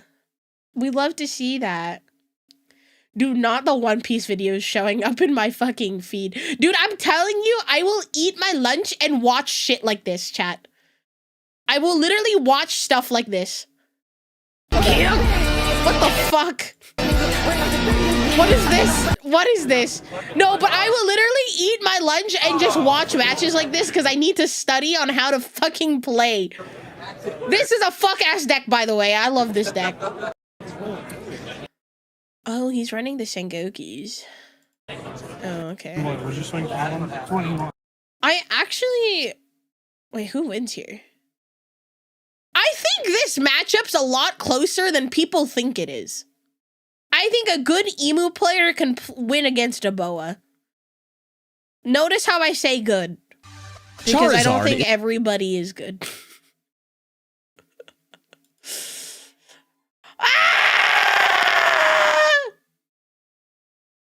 Anonymous, thank you for the 10 gifted. I don't know who this anonymous person is, but I appreciate you. Thank you. Thank you, thank you. Poggy Boggies. Let's go! We're so back. Thank you. Better change that title. Brother, how did we go from 45 minutes on the timer to 4.5? Well, how did we get here? How did we get here? How did we get here? I think I should look into his other channel too. I feel like I've watched a lot of these videos already.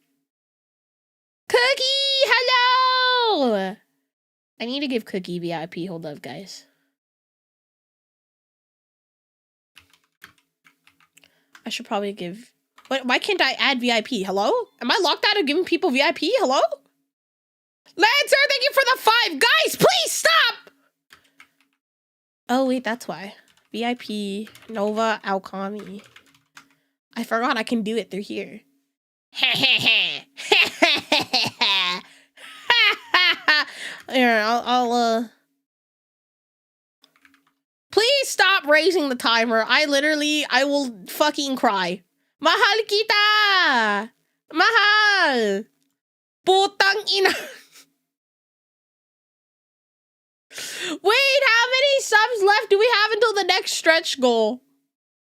I can't fucking read. We're 15 subs away from me playing Magic for the first time. Holy freak. I'm out of here. Cry from heaven. Putang ina mo, tatay mo. Do you know what you're saying? Play Commander with me. I need to find a funny... I want to build, actually, legitimately, I've talked about this with a friend. I want to build, like, a Commander deck, but I want to build one that's, like, Avatar, because I really like that one. Play Marvel Rivals with me? I'm not even kidding. I actually don't even think I've opened a Marvel Rivals in over a year. Because I'm so ass at FPS games. I used to play a lot of Apex, but I was really bad at it. Like, really bad. I will teach you. I just want that nice Venom skin where it's just as fucking ass. Apex is actually, I think, one of the harder FPS games. Holy fuck. Low-key, though, I want to play Fortnite. Blue, but I also play Sephiroth for some reason. Dude, one of my friends got his Sephiroth deck stolen at locals, and it was alted. And nobody knows where it went. That's like fucking horrible. Fortnite win. Apex was tough mechanic wise. Dude, I could not play Apex. No, yeah, my friend got his Sephiroth deck stolen. It was like alted and everything. And he was so sad about it. I was like, I'm so sorry. He's like, yeah, I think I'm gonna quit Magic. I'm just like, oh, don't quit Magic. But I also understand if you do want to quit. Something like that's horrible. Fuck all these guys. Dude, Nova, I saw you reply to my tweet. Dude, there was a guy at locals yesterday. I'm sorry, chat, I'm mentioning it again. This guy, I beat his ass and I made a really big, like, a good play. And he's like, wow, you're not stupid. You're actually a smart girl. I'm just like, okay. I'm gonna leave now. Do not expect Filipino slur. Putangina mo is not a slur, no? It's just cussing. It just means, I think your mom's a whore. Fuck you. Kill him. I was just like, you know, I'm gonna get up now. I'm gonna leave. I'm gonna go. Thanks for the game, man. He tried to bait me into making a bad play, but I didn't fall for it because I saw it from 20 miles away. I'm not bad at the game, okay? I know what your fucking deck does. I'm not gonna do what you want me to do. I was on Mihawk against Zoro. He was trying to bait me into, like, him activating his leader ability off of, like, a blocker or whatever. And I was just like, brother, I'm not doing that. He wanted me to use a blocker. And then I didn't do it. And he goes, you're a smart girl. And I was just like, okay. These people act like I've never played the game before. I know how to play card games, chat. Dude, I'm telling you, my ick acquired for real. Dude, someone at my locals told me they're scared of me. I'm like, why are you scared of me? Why? They're like, Sai, you're so nice, but when you play card games, you get really scary. And I was just like, oh, I'm sorry. I'm sorry. I didn't mean to scare you. Whoa. Oh my god, I just heard my dog snore really loud in the other room. Is that the TCG equivalent of being called a good boy, a good girl? I don't know. When people say, I'm like, because I've had someone tell me you're a good girl, and I'm like, I just got the ick. Please don't ever fucking say. If I am not attracted to you, please don't say that to me.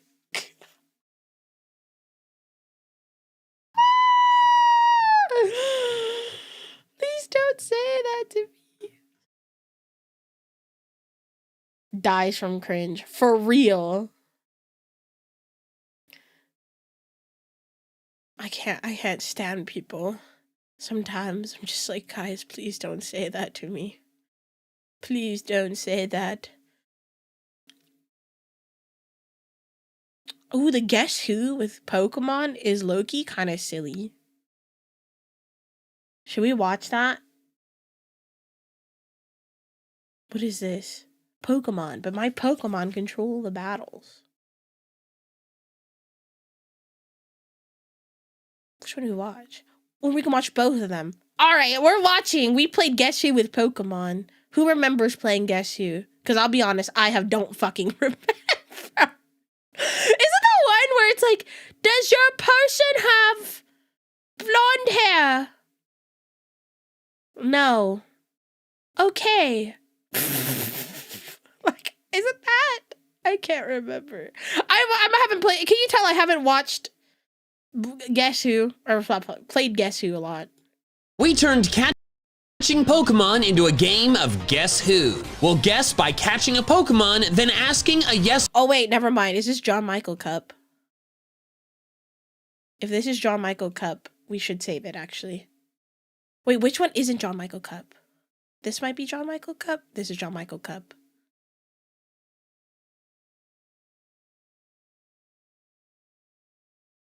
Should we just watch John Michael Cup at this point?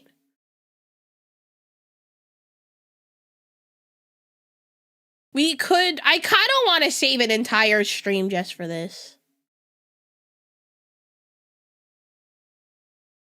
Did you watch Miltank video? No. I know people keep asking me to, but I kind of want to just save it. I feel like it's one of those like rainy day videos I save for a rainy day, and I will know when I want to watch it. Seems like you have some time to kill now. Pokemon, I can't. Is this John Michael Cup? I don't think it is. I will bug you about it forever. Brother, I'm gonna be really honest. Just put it in my suggestion box, because if I'll be really honest with you guys, when people in my chat like beg for me to watch a video, it low-key makes me not want to watch it. Because it's like, if I think I make it very clear, like, if you want me to watch a video, just put it in the suggestions channel. In my Discord. Because there'll be times where I'll, like, go through the Discord and be like, I will check to see if there's a video in here I want. But I really highly suggest, if you want me to watch a video, do it through there. Because if somebody keeps spamming it in my chat, it makes me not really want to watch it. So. Evo, thank you for the 5! 10 left? We have 10 subs left? I'm sorry. No, you're good. Have you seen the Pokemon Yu-Gi-Oh! Death Battle? It's on the list of things I want to watch. It's just one of those things where it's like, if I feel like watching it that day, I'll watch it. You know what I mean? But if I don't feel like watching it that day, I won't watch it. But yeah, I really highly suggest, because I know there's so many people that are like, they want me to watch videos, and I get it, but I usually, if I don't show like an interest in it, I won't watch it. You know what I mean? If it doesn't like intrigue me right away or within like the first few minutes or whatever, I'll be like, I don't know if I want to watch this. Which most of, actually, not all of Mikey's videos, I've been very like, oh, I'm cool about watching this. However, ... Yeah, I'm not really huge about people spamming it in my chat, because it's like, okay, you're disrespecting what I am asking you to do, so I won't watch it. You know what I mean? So yeah, I've had it happen a few times now, and I think most of my chat has been pretty well behaved with that. Evo! Thank you for the 10. What the freak? We have one more stretch goal now. We reached 2K. Let's go. We have one more stretch goal. Time to learn magic. You know, it's so funny because Aries messaged me the other day. She was like, Sai, when can we play magic? And I'm like, hold up. Wait. Let me see if I hit my goal first. But we'll talk. I'll see if I can do magic now. Can I? Is it Arena? Is that the sim for it? I'm not too familiar, if I'm being honest. Oh my god! I forgot Mikey did Minecraft videos.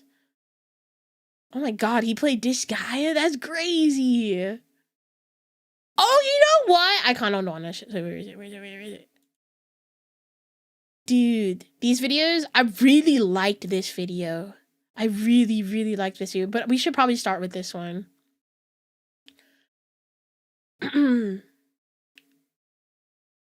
Arena's a gacha game. Sims for Magic are Cockatrice and Forge. Interesting. Dark type Mikey. Evil Mikey. Evil. Why are we back to 5 hours? Crying. All right, we're gonna watch the gym leader ones because I really loved actually the fairy gym leader one. This is from 4 years ago. This is baby Mikey video. I played Pokemon as the first dark gym leader. You know what? Yeah, you're not. Wait, there was no dark gym leader in Gen 1, right? I don't think there was. Interesting. It took Pokemon 8 Oh my god, it's baby Mikey. generations to introduce a dark type gym leader. Or 7 if you count Nanu. Oh my god, really? Okay, Kahunas low-key kind of don't count because they don't really categorize into gym leaders. They're kind of just like in an island. As a gym leader, but he's technically a Kahuna. And I thought that was too long, so I'll be taking matters into my own hands. You can also tell he hasn't got older Mike too. No more the first chronological dark type gym leader in Pokemon Y version. And you may be asking, why do it in Y version when I could do it in an earlier game? And that is because the Kalos region is the first region where I can pick an eventually dark type starter. Welcome to the team, Greninja. You shall be my harbinger of darkness. I would like to give my Pokemon a nickname. I just realized he's also dressed as a party. He's wearing all black. We're going to call our dark starter Frog, a rumored name for the final evolved form. Because I thought he was just gonna name it Frog and then just pronounce it as Frog. It's a frog rogue, which is very dark. Wait, that makes sense! I should also mention I informed them that they should refer to me by my proper name, Dark Lord, because I am a master of the dark. All right, my journey as a dark type gym leader begins as I head out into the wilderness that I just looked up doesn't have any dark type Pokemon for a little while. After a lengthy journey through the forest, and God, these people. As I was saying, after a lengthy trek through the forest, I have arrived That's the first obstacle in my journey to be the Dark-type gym leader. A gym specializing in bug types, which are my enemy. Which actually, now that I think about it, it's... Yeah, bugs are good against dark. For the best. But you have Froakie, you're chilling. It's not dark yet. Maybe that I don't have actually any dark types yet. But first we have to go shopping. I want to wear all black. All right, I now have a black hat. I will advance my outfit as we go along. One of my greatest achievements in my life was buying every singular clothing item in Pokemon X and Y.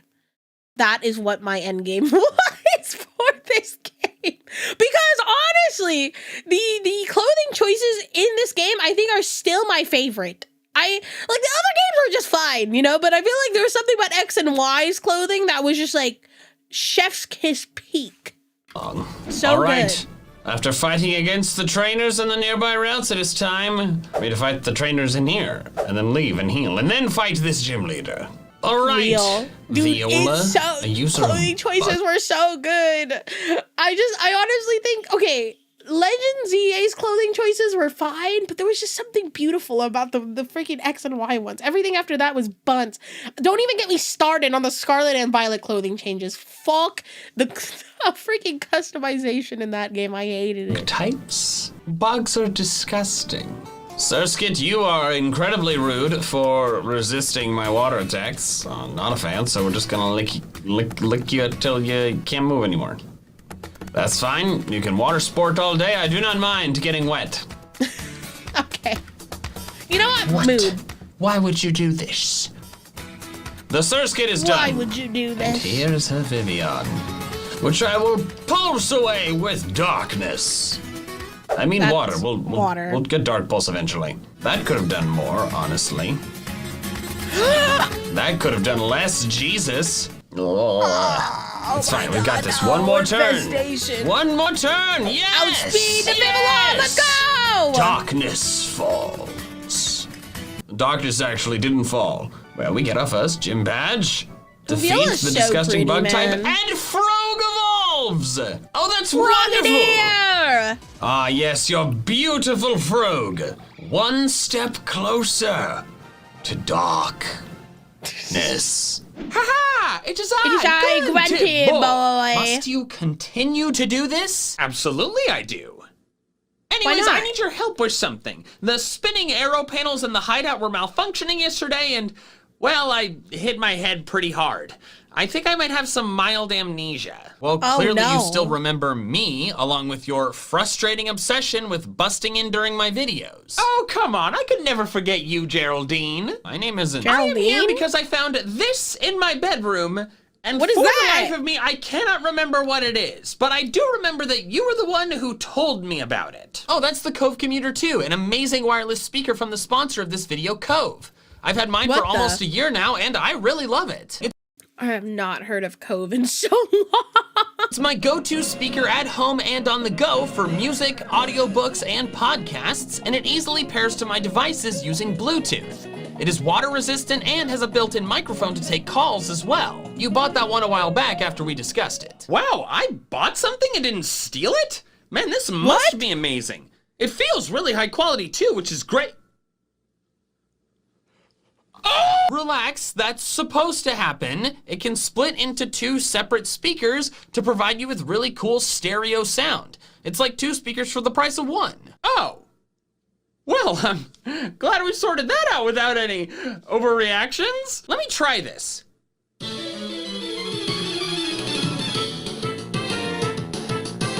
Wow, that's kind of sick. This sounds great. That it does. And viewers can get 67% off or more by heading to the link in the description below. For 7% off? Damn. He was ahead of his time. Code MJP. Why 6-7? Why is it so specific? 68, making it one of the most affordable, unique. Wait, hold up. When was this? 2020. Oh my God. Speakers That was 5 years ago, chat. Ever seen. I feel so fucking old. That's amazing. Hey, thanks so much for walking me through this. I think it helped clear up my amnesia. I'll catch you later, Geraldine. Ta-ta. Wait, I don't think you're completely fixed yet. He started his 6-7. Thanks so much to Cove for sponsoring this video. I've but now not heard let's of get back Cove to in it. so long. I'm meeting Professor Oh my God, Sycamore he's for so the first hot. Dude, I'm not gonna lie. Professor Sycamore can fucking get it. Time. His That long, man is sexy. dark hair is excellent. Oh, he's fighting me. He Oh is yeah, hot. he's got so 3 sexy, Pokemon, dude. and I have He's 1 so Pokemon. hot. All right, handsome man. He had no. So handsome. He had I no will business being this sexy. defeat your grass type, hopefully. Okay, I'm 7 levels higher. I'm feeling pretty good. Oh, I confused it. Smack yourself in the face. Smack yourself in the face. Smack yourself in the... Dang it. We defeat the handsome man. My desire is for a more beautiful world.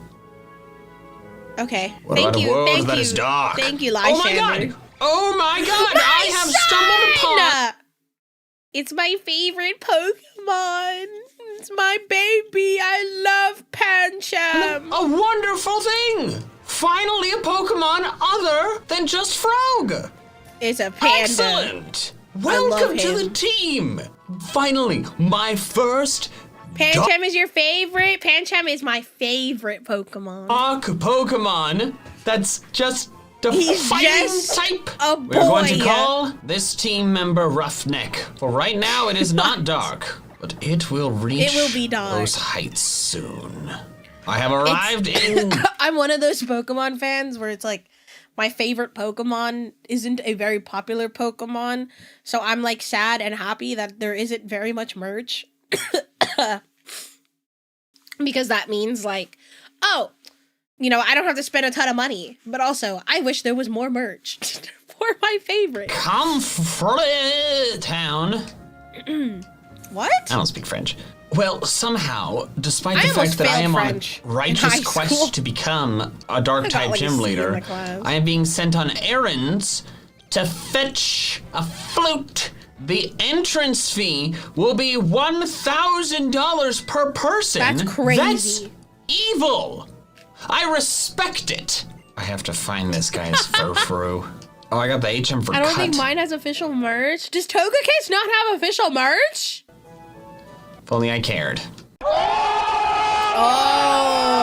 got him. All right, I caught the stupid furfrou. You're welcome. Hey, you Furfrou rich, does not need to be bad catching person, strays. honestly. I just saved Jeff Bezos' furfrou. You know, I watched fireworks alone with a boy before. I forgot about this part. Shauna thinks it's a date. I forgot about this part. Wait, what is she say? Wait, what if it's a girl character? Oh, All right, we got the okay. freaking flute. Oh, this guy plays the flute Oh, he's eating, for me, don't man. I bother could him. have done it. Inkay! An actual dark type. Oh my god! Just random Inkay in the desert, no big deal. Wonderful. In the mountains. Oh my god. Look at it. Inkay's Dark. very cute. It's beautiful, finally. Wait, question.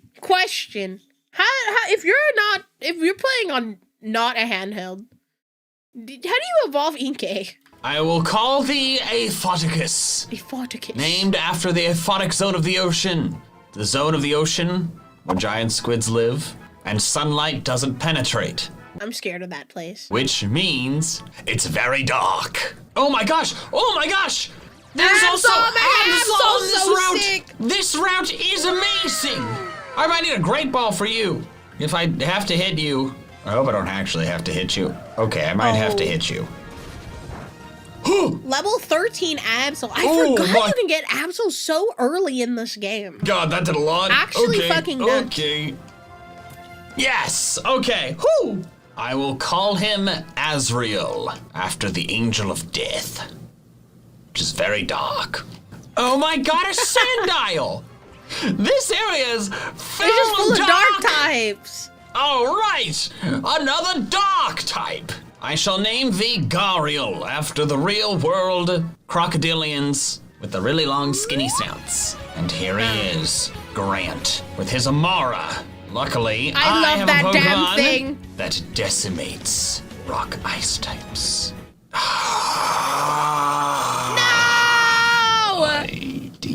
I hit through! Yes!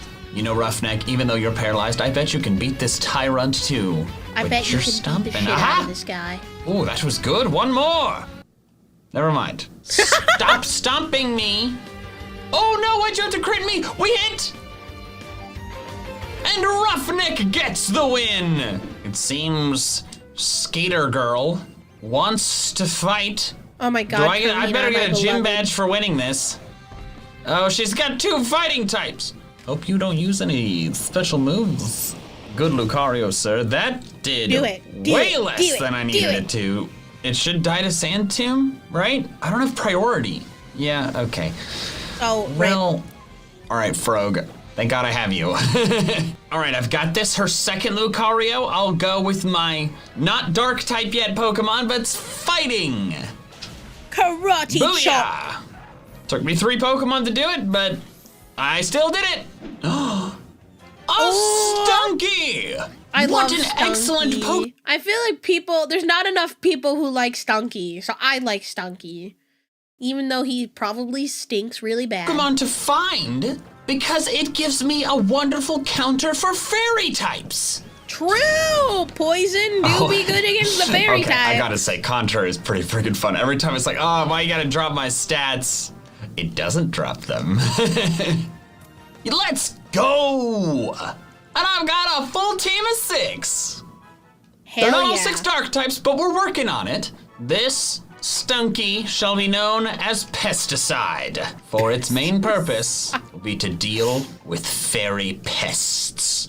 All right, I'm recording on a new day, so let's see if the clothing stock has changed to ooh, that shirt is mostly black. It's kind of expensive. Don't know why they're charging so much for tier no shirt, but it's the price I pay for dark type style.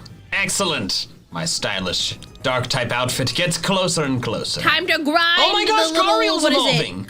The rich people fucking house for money. Oh, that's so exciting. Excellent! Bipedal Dark Power! And Ephoticus is evolving! Yes! This adorable little squid will soon become the most evil-looking Pokemon on the team!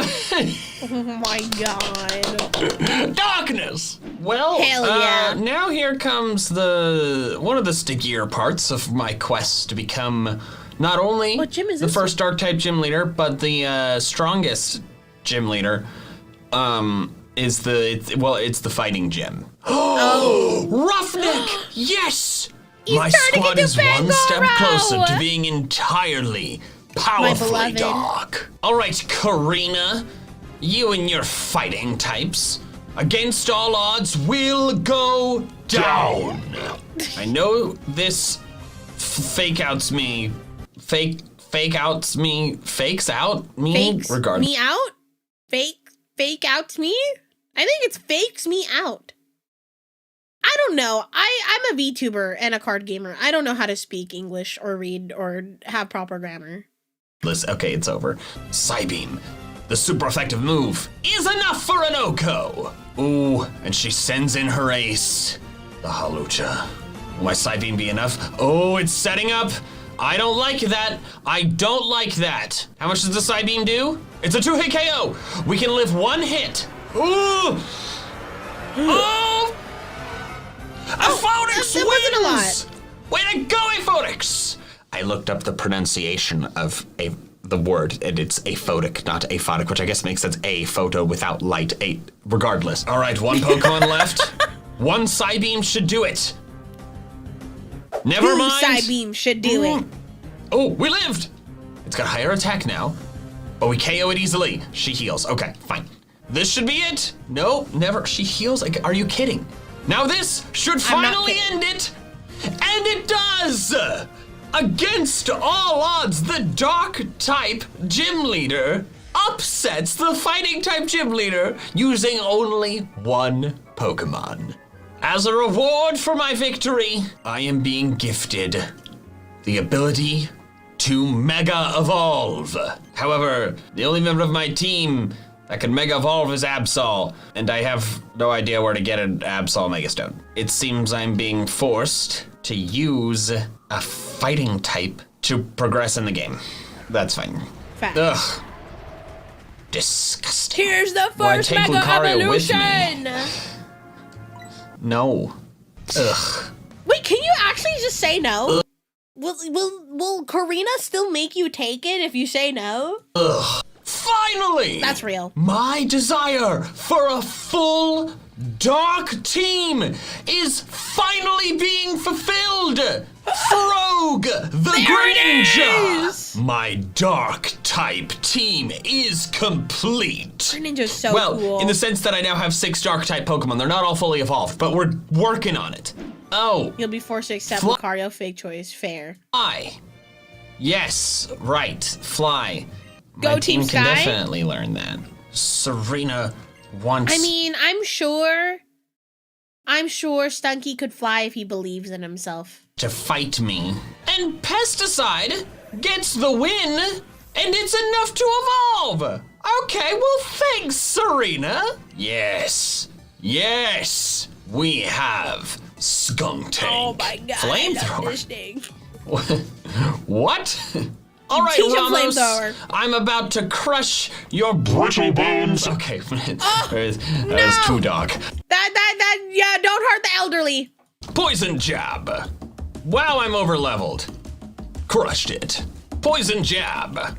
Didn't. Wow, I didn't. Oh, no. Oh. Okay, he hyper potioned. Okay, we got this. We got this. He hyper Another potions hyper again. potion. Okay. More opportunities for a crit or a poison. There we go. There it That's is. a 2-hit KO. Never mind. I One crit. hit KO. Into the power plant we go.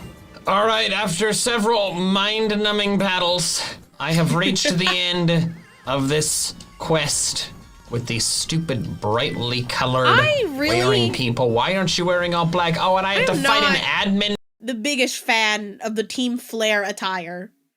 Clothing attire. It's not, to me, it's just, it looks weird. First, this is just Mr. Worldwide. It is! And we're back in Lumio City. Quiz time. All right, after several mind-numbing quiz questions, it's time to get my 5th gym badge.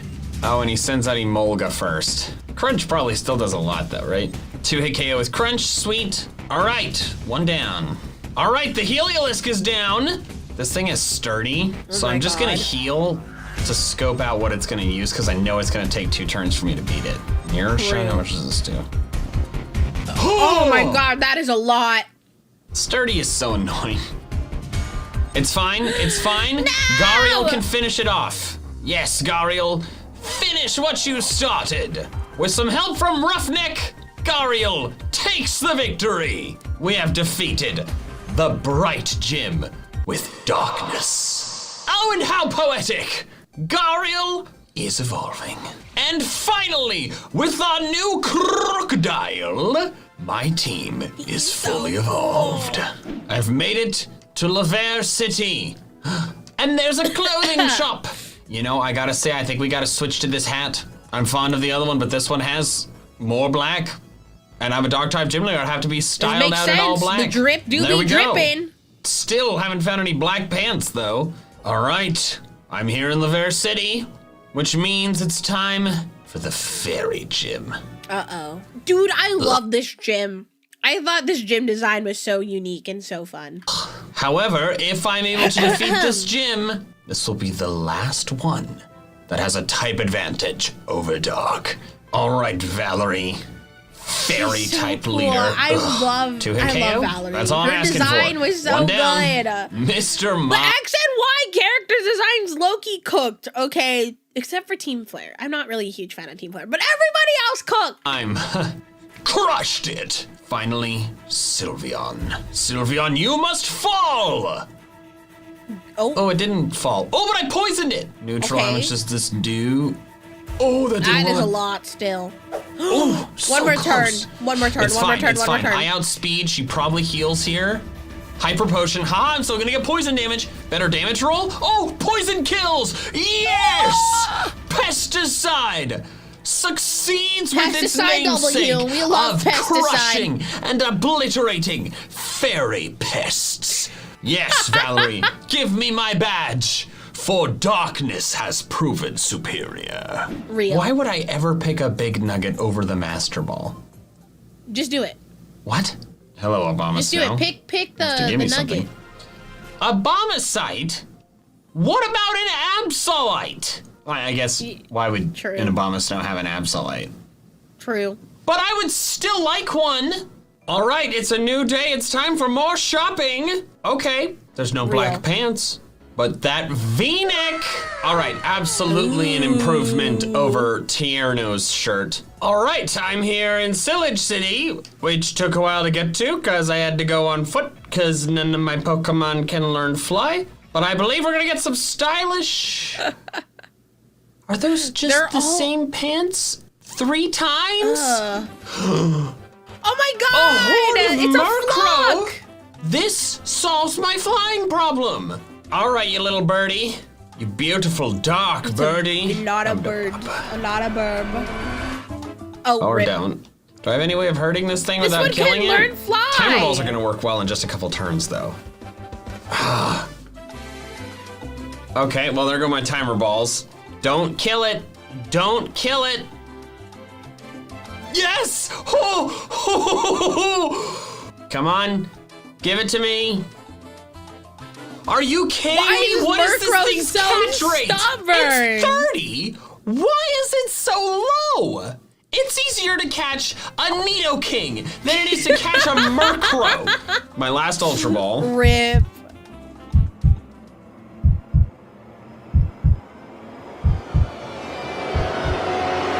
Oh, finally! I'm calling it Freebird because it was eager for its freedom.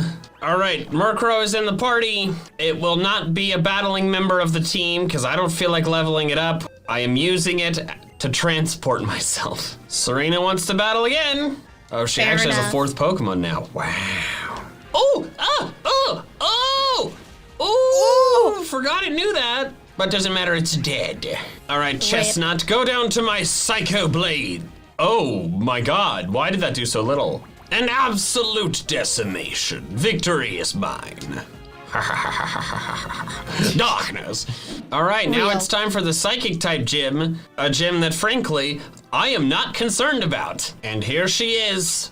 Olympia. Her gym is very cool. Whenever Olympia is mentioned, I SIMP for her because she is so gorgeous. This lady is so beautiful. I wish she got more love. But my darkness is even cooler. Oh, she has such a stylish all-black outfit, though. All right, She does. Asriel. I'm not even sure I need to Swords Dance, but just for fun, I'm going to. Clearly, I needed to Swords Dance. There we go. All right, Night Fair Slash. Hit it with a higher crit rate. Oh, so close. No, not yawn. No, I wanted to sweep with Asriel. I'll wake up, it's fine. Crit. Oh, didn't need the crit. Would've been nice if that just happened the first time. If I hit this, it's dead. Shadow Ball, that's all you got? Oh, I don't care about a little ball of shadow. No. I don't even care about that because this battle, it's over. Unsurprisingly, the Psychic Gym Leader goes down to the Dark type Gym Leader. Oh, hello. Only the chosen ones will obtain a ticket to tomorrow. Am I Do you want a chosen ticket one? or do you want to stop me? I don't know, man. I know I'm a dark type, supposed to be sinister, but killing everyone seems like a bit much. All right, here he is. Spiky-haired lumberjack man. Oh, and he leads with a fighting type. That's lovely. But I have extra sensory because for some reason all is Greninja good, learns a BB psychic girl. type move before it learns a dark type move. Gyarados. Why do so many evil team leaders use Gyarados? It's a perfectly friendly Pokemon. I don't like that. Giovanni has one? That did a lot. Or am I crazy? All right, he didn't attack me again. Cool. Gyarados is a bit of a problem if you don't have any electric moves. One push of a button, we can activate the ultimate weapon from this room. I'm just trying to become a dark type gym leader. Why you having me do this? Oh, I have to fight This is part of your guy initiation, who Mikey. You really don't needs understand. some sun. This is Well, would you literally look part at of that? your He's got his own initiation. Malamar. Oh, I Cyrus misclicked. does? Oh, he does, huh? Oops. Oh. That was a really bad misclick. I'll beat you at your own game. I'll just keep doing it. Keep foul playing. Oh, this still wasn't enough. But I lived. My Malamar proves victorious. Thank you for the 5 gifted. Why are we back to 4 5 hours? Thank you. Shut the hell up about how it was close and then it was 5 levels higher. You know, we don't even talk about that. Mine's just better. One of them is the button for activating the ultimate weapon. I'm gonna say the blue one is the nice one. Yeah, I knew it didn't matter. Thank you so much for the Witness, children, as Geosenge Town is frickin' obliterated and then never fixed. All right, I've made it to the final door to rescue this legendary Pokemon. I don't fully understand.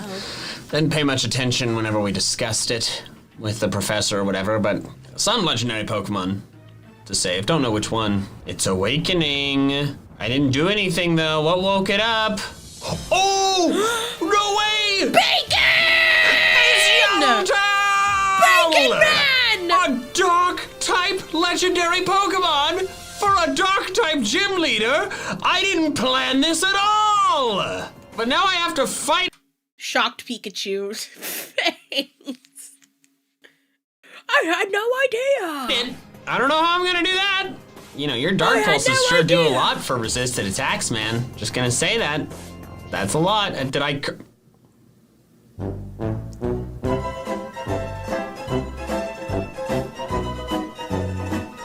I'm gonna pretend. Whoopsie!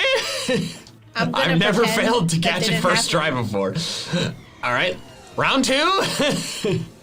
Fuck it, we ball. Aha! I did it! With a quick ball. Oh my god. When its life comes to an end, it absorbs the life energy of every living thing in a 10-foot radius.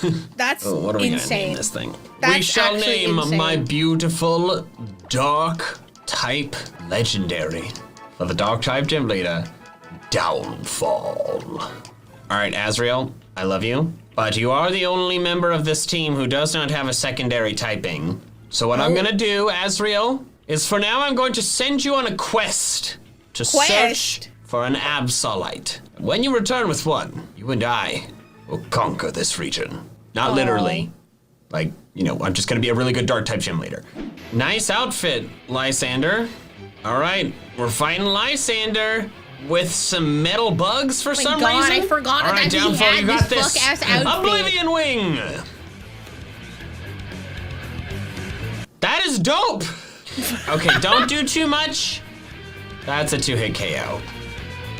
Great. Casually just sweeps with the legendary Pokemon, no big get deal. KO'd here, I have to switch. What the shuriken? All right, here's his Gyarados, his big beefy Gyarados. And I think I know what he's about to do with it. Yep, there it is. A dog type Mega, I'm so jealous. But now you're weak to grass. God, that did so much less than I thought it was going to. Oh. Oh, who authorized this? It's fine, I've got this. You get a Mega, I get a Legendary. That's how this works. This is gonna be enough to KO. No, it's not, my God! Okay, oh, it's over. Okay, whew, okay. I think we just KO it here. Yay, I didn't lose. How I hate to see a Dark type Mega fall, but it had to be done. And here's the part where I beat him, and he still fires it. Oh. And then it falls back down. Oh my God! And blows itself up. So I just forgot this accidentally entered a happened. sky battle and just lost and blacked out because an Aerodactyl just O-code my Yveltal with the Stone Bacon Edge. Man. I lost $5,000 because I accidentally said yes to this battle. I'm furious. All right, I finally made it to the last gym town, which means also the last clothing store. Oh my God, look! Black pants! Finally! Yo! The dark type outfit is complete! He's channeling his inner hot topic. The bag's got a little bit of blue on it, but we're gonna live with it, okay? We're gonna pretend it's All right, not it's there. finally time. Once I defeat this pretend last I'm gym leader, I colorblind. will prove myself undoubtedly worthy of being a gym leader myself. All right, it's finally time. It is The time. final gym leader. By defeating you, I will prove myself strong enough to be a gym leader myself. I will defeat you with Roughneck, my friend who has been with me all the way since Route 5. Here is the Cryogonal, which I will defeat with the... Oh, no. Oh, I'm at 2 times attack. Oh. Ow. Come on, buddy. Come on, buddy. Yes! That's what we needed. All right, Roughneck. Break through the confusion. End it with this uppercut. Yes! No! Oh, no! Ah! Snap out! Yes! End it! No! Almost Stupid there. curse! Now an uppercut! End it! Thank you! Finally! Lord. Darkness falls! I have proven myself stronger than every gym leader in this region, beating all of the gym leaders with only one Pokemon, aside from the electric one. That one got messy. But aside from that, I am clearly unstoppable. But why stop True here? that, brother. Why not go further? Why don't I become the first Dark Champion? I am not having a good time. Apparently, to progress through this stupid victory road, I need Rock Smash. I could hop down this hill, but I have to waste a move slot on this stupid little rock. I don't even have the TM. What did the rock do to you? This is such. I'm so pissed. I need a TM, and it's like I have to get it from an optional conversation. I hate this game. What? This just hopped out of a bush. There's Wild Hydreigon? Are you kidding me? I had no idea. It's so cool. What? I love. It might be one of my favorite dragons. It's like between Dragapult and Hydreigon, but I don't know. Hydreigon I think is cooler than Dragapult. I'm looking it up. There's a 5% chance of the swoops down from above being freaking that is Hydreigon. so low. I'm gonna call this thing Menace, and I feel like It I is a gotta menace. use it. I don't know if I can use it though, because like it's so cool, but I've grown so attached to my squad. If you'd shown up earlier, Hydreigon, then absolutely, but gotta stick with the team that's brought me this far. I swear to God, I thought the strength was only necessary for making shortcuts, but did I really not even need Rock Smash? Did I just get Rock Smash so I could fetch a Psyshock TM I'm not gonna use? And then end up with a Hydreigon I'm not gonna use? Did I have to just have strength the whole time? Oh my God. Oh my God, I made it. Well, I suppose it's so time to ticked see off. if Azrael has returned from its journey. Azrael is higher level and holding an Absolite! Ooh. Azrael, you've done it!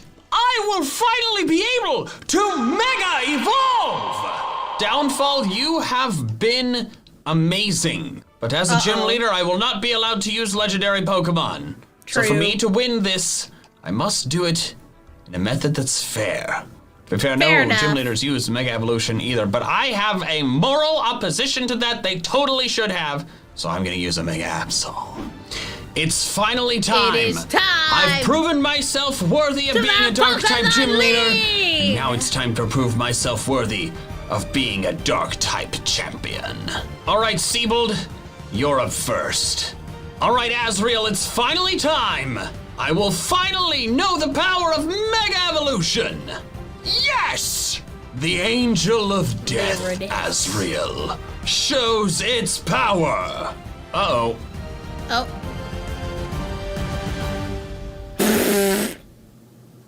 Well, that's a little embarrassing.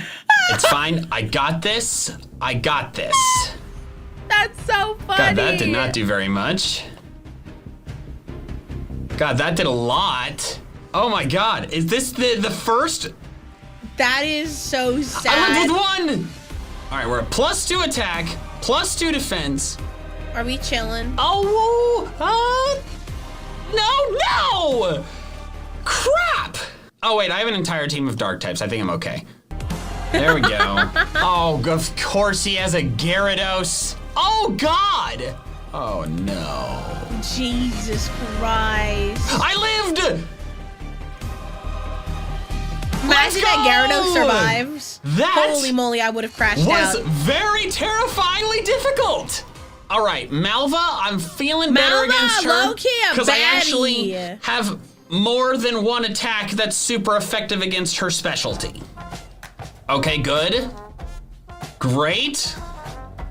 Excellent. Fantastic. Easy money. Okay, we're gonna be all right.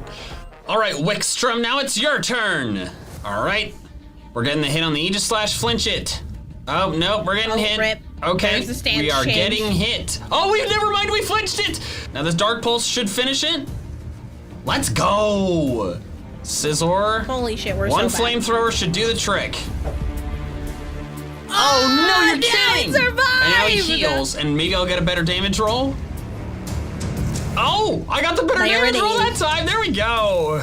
I know this thing has sturdy, so I gotta break the sturdy, and this should finish it. Oh. Okay. 3 down. All right, the final Elite Four member, Drasna.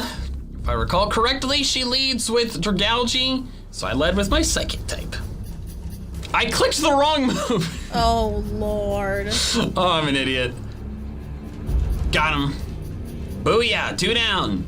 Outrage! I hate Oh, doing so it. close! The rough skin Oh, fucking God! hurts. I lowered its attack with Intimidate. Yeah, that would have killed it for the Intimidate. Yep, there's the full restore. Come on, give me a better damage roll or a crit.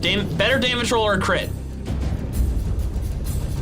That was the worst damage roll. I think she heals here, so I'm gonna do the Drazna's same. very Come attractive. on. She do Oh, that be was even giving worse. mommy. Okay, finally. Took it down. I would let Got her it. take care of me. The Elite Four is done. All that's left is the champion and her fairy type Mega. And here we go, Diantha. Oh man, I'm gonna be honest, guys. I don't actually know if I can win this battle. But I can do this. She's got quite this strong. brightly lit room. That will not stop my darkness. All right, Psycho Cut. Please KO this in one hit. No! Wait, she heals here. Okay, maybe I can get the crit. It's a high crit chance. No! No! Okay, well, Frog is the only faster one. Okay, Frog is faster, thank God. That does Oh my God, Gudra does nothing. take so much. I can't just Toxic it. I feel like I gotta keep going and hope for the freeze. I feel like that, oh my God. Or hope the Focus Blasts keep missing. Oh, the Focus Blast missed! Don't heal, don't heal, don't heal, don't heal. Yes! Oh, thank God for it Focus goes Blast being the most down. inaccurate move in Pokemon. I got a Sky Uppercut here. I'm worried about taking too much damage. All right, we landed. It's enough. And that was enough. Got it? Oh, way to go, Roughneck! And here it is. I'm gonna stay in.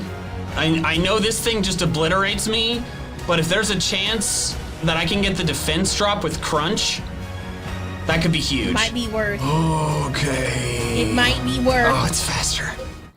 Dang. Does it I don't know if I'm survive? It does faster or not. not. I don't think I am, but just in case, Perish Song. Please be faster. Never mind. Maybe somehow we live? Never mind. No. Okay, well, Pesticide, it's basically all up to you. This is neutral. Okay. Oh God! Oh, and she gets Damn, special. this Oh, special attack. I thought it was special attack's defense. falling. Yes! Oh, it was enough! Pesticide gets it. Let's go! It is official. I love my stinky I little am not dude. only the strongest gym leader in this region, but I am now the Dark type champion. Darkness. He's no longer Hey, a gym leader, Photocus, you just he beautiful, upgraded. powerful beast, Frog, my unstoppable starter. Asriel. Yes, Gariel! So You know, powerful! you're a Pesticide little questionable. handles so many clutch battles, and of course, Roughneck. So many victories. What a beautiful Dark type squad! A Dark type master! I have done it. Darkness has fallen. Oh my God. That was a fun one. I love those challenges where it's just like monotype challenges. I know Mikey kind of does them in a more casual way where it isn't like a Nuzlocke, but they're still like fun, you know what I mean? Sorry, I'm adjusting in my chair. I'm also kind of cold. I should go get like something to wear. I'm a little cold. That was so fun. Is it time for Team Rocket, Mikey? I don't know. I've been kind of doing the fuck it we ball method of reacting today, because usually I have my stuff pre-picked, but I'm gonna be really honest, I did not pick my stuff out today. I woke up at 10:30 today and I'm like, crap, I have to stream in an hour and a half. Darn it. Darn it. Darn it. Let's see.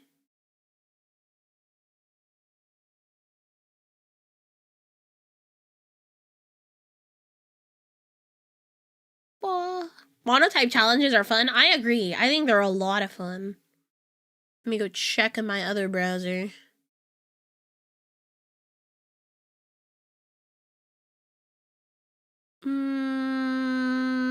What do I wanna do? What do I wanna do? What do I wanna do? Don Thunder! Thank you so much for the 15 months. Thank you, thank you. I appreciate it. Oh, we should watch this video. It is not M&J TV, but it is my goat. My goat. Wolfie. He uploaded a new video called... When we say legendary... They designed this Pokemon to be bad. They failed, which is Regigigas. I actually have a little bit of an attachment to Regigigas because Regigigas was my first like event gift Pokemon. I don't know if anybody remembers this, but this was like during the Diamond and Pearl era, where if you went to like a Toys R Us and you went to like the gaming section, you could ask the employee to like give you like a Pokemon they had for like an event that month, and it was my very first event gift Pokemon. So I remember getting a Regigigas during my playthrough and being super frustrated because my Regigigas would not like listen to me, because you know how if you didn't beat like the game at the time, like there was like a level cap on who could listen to you and who wouldn't be able to listen to you. So yeah, I love Regigigas. It's not, I think Regirock is cooler, but like Regigigas has a special place in my heart. So they designed this Pokemon. They designed this Pokemon to be bad, and they failed. Pokemon, we typically just mean whatever creature Game Freak has shoved into that category by saying, True. This one's extra rare. You're only gonna see it on like 60% of competitive teams. But there are some Pokemon who live up to the mantle in literal terms. Tales whisper of a Pokemon responsible for the very architecture of the planet. A Pokemon who hoisted our continent to their resting places. An unrivaled craftsman who massaged life into creations forged from the world's elemental materials. And the owner of the most heavenly voice to ever grace our ears. This is the story of a legend. This is the story of Regigigas, and this is the story of the worst legendary Pokemon in the game, and how, after a decade and a half of suffering, Regigigas broke free of its shackles and became not only good, but great. But I'm getting ahead of myself, because in order to understand how this happened, we need to first take a look at Regigigas and just what has been holding it back. Fans of Regigigas... Dude, I will say, I fucking love the editing in Wolfie VGC's videos. I think whoever edits his videos, holy moly, they do such an amazing job. Creations fought through arcane riddles just to see the faces of its children. Seriously, how was a kid without internet or a guidebook supposed to understand that Grail was the key to getting 3 legendary Pokemon in Ruby, I definitely would not have figured that one out. Sapphire, and Emerald? Regigigas presents a different riddle. How is it possible that a Pokemon with stats as good as these is considered absolutely unusable? The answer, as I'm sure most of you already know, is its ability. Regigigas is saddled with one of the absolute worst abilities in the entire franchise. What is it? I actually don't know. Slow start. The way it works is that when Regigigas hits the field, both of its attack and speed stats are halved for 5 turns. For my fellow nerds out there, you know that I'm talking not about the base stat, but about the actual stat. Don't worry if you don't know what this means, basically what you need to know is that because of the way that Pokemon calculate stats, this drops the Pokemon with continental shifting strength to a level lower than most Route 1 rats. This isn't even Holy shit, hyperbole. that's I'm actually not horrible. exaggerating. With Slow Start active, Holy Regigigas' shit, base that's attack actually stat is so functionally bad. 54, which places it lower than Rattata, Eevee, and Pikachu. That's not to mention its speed stat, which craters into the ground. It does get to keep its bulk, but for the first 5 turns that Regigigas is on the field, it's basically a glorified punching bag like Wobbuffet. Honestly, maybe Wynaut is a better comparison. To add insult to injury, Regigigas was unable to learn the move Protect until Generation 8, 4 generations after it released. This meant that there was no real way to stall out your slow start turns without being vulnerable. You This simply poor had to guy, sit in the man. field and take hits until Regigigas is this poor guy. Regigigas finally got its act together. Have you ever seen those videos where like world champion athletes race people and they give them like a huge head start and then they still win? Like I think there's one with Michael Phelps letting Shaq get a huge lead and still just leaving him in the dust. I've always thought those videos were pretty cool to kind of get a sense of how much better these athletes are than like your average person, or I mean not that Shaq's an average person, but whatever. But imagine someone saying that you can take the head start and then they're just like sitting there like smugly biding their time thinking, yeah, of course I'm gonna win. And then when they hop in the pool, they just immediately drown. That's Regigigas. For whatever reason, Game Freak just decided that Regigigas' identity would be totally wasted potential. To the point Real. that in Legends Arceus, a game without abilities, they specially programmed in an effect exclusive to Regigigas to ensure that when you encounter it, it is still a total pushover. Okay, you get the message, right? Regigigas was These clearly designed bugs. intentionally to be bad. And actually, I think that that's okay. I talked about this in another video about why Game Freak making some Pokemon bad on purpose is actually a good thing for the franchise overall. And in that video, I put Regigigas in the archetype I of had like a CC cleaner pop up. It like went, do you give permission to this for this program to do something? That's why I was like, whoa, I hope it didn't Achillean mess with hero. the stream. Massively powerful in theory, but they have one huge drawback. Regigigas gets to be simultaneously overpowered and totally weak, which is a neat bit of texture in a massive world that makes it memorable despite its missing tournament results. Now, as long as we're talking about Regigigas, I do feel like I should tell Holy you fuck, that is that baby Wolfie? Holy shit. in my second year competing, He I looks actually so used baby. Regigigas to place second at a regional championships. It was one of the largest tournaments at the time. But I did do this by ignoring its offensive stats completely and using Thunder Wave, Confuse Ray, and Rock Slide to effectively rage bait my opponents. In all other cases, the fact remains. Legendary figures are consigned to specific fates. And in this case, Regigigas' fate is to be eternally terrible, just a few turns away from greatness, endlessly pushing its boulder up a 5-turn long hill that it'll never reach the summit of. But is fate truly immutable, unchangeable? Regigigas may have an Achilles heel, but that didn't stop Achilles himself from going down in history as a great warrior. Right? Is there any way to make Regigigas work despite its awful ability? Well, ever since Regigigas was introduced, players have tried to do just that, experimenting with a myriad of techniques to get rid of slow start, using moves that get rid of abilities ranging from Gastro Acid to Skill Swap. The most common attempt, though, was via Worry Seed Whimsicott. Oh my god, don't even get me. I've heard nightmares about Whimsicott. Worry Seed changes the ability of whatever it hits to the ability Insomnia, which is mostly useful in this case because it overwrites Slow Start. Whimsicott can use its Prankster ability to ensure that this worked most of the time, and then really kick things up a notch fucking Whimsicott, brother. with Tailwind. It sounds pretty viable, and yet somehow all of these attempts over the years to make Regigigas work universally flopped. Why is that? While Tailwind does literally make Regigigas go faster, the problem is that this game plan is just too slow in terms of game momentum. Regigigas starts the battle 5 turns behind. Whimsicott can cut that That's down a lot, horrible. but it can't cut it down entirely. You still need to invest half of a turn to click Worry Seed to let Regigigas do anything. If the But opponent I had a mean, way half of a turn is better than 5, no?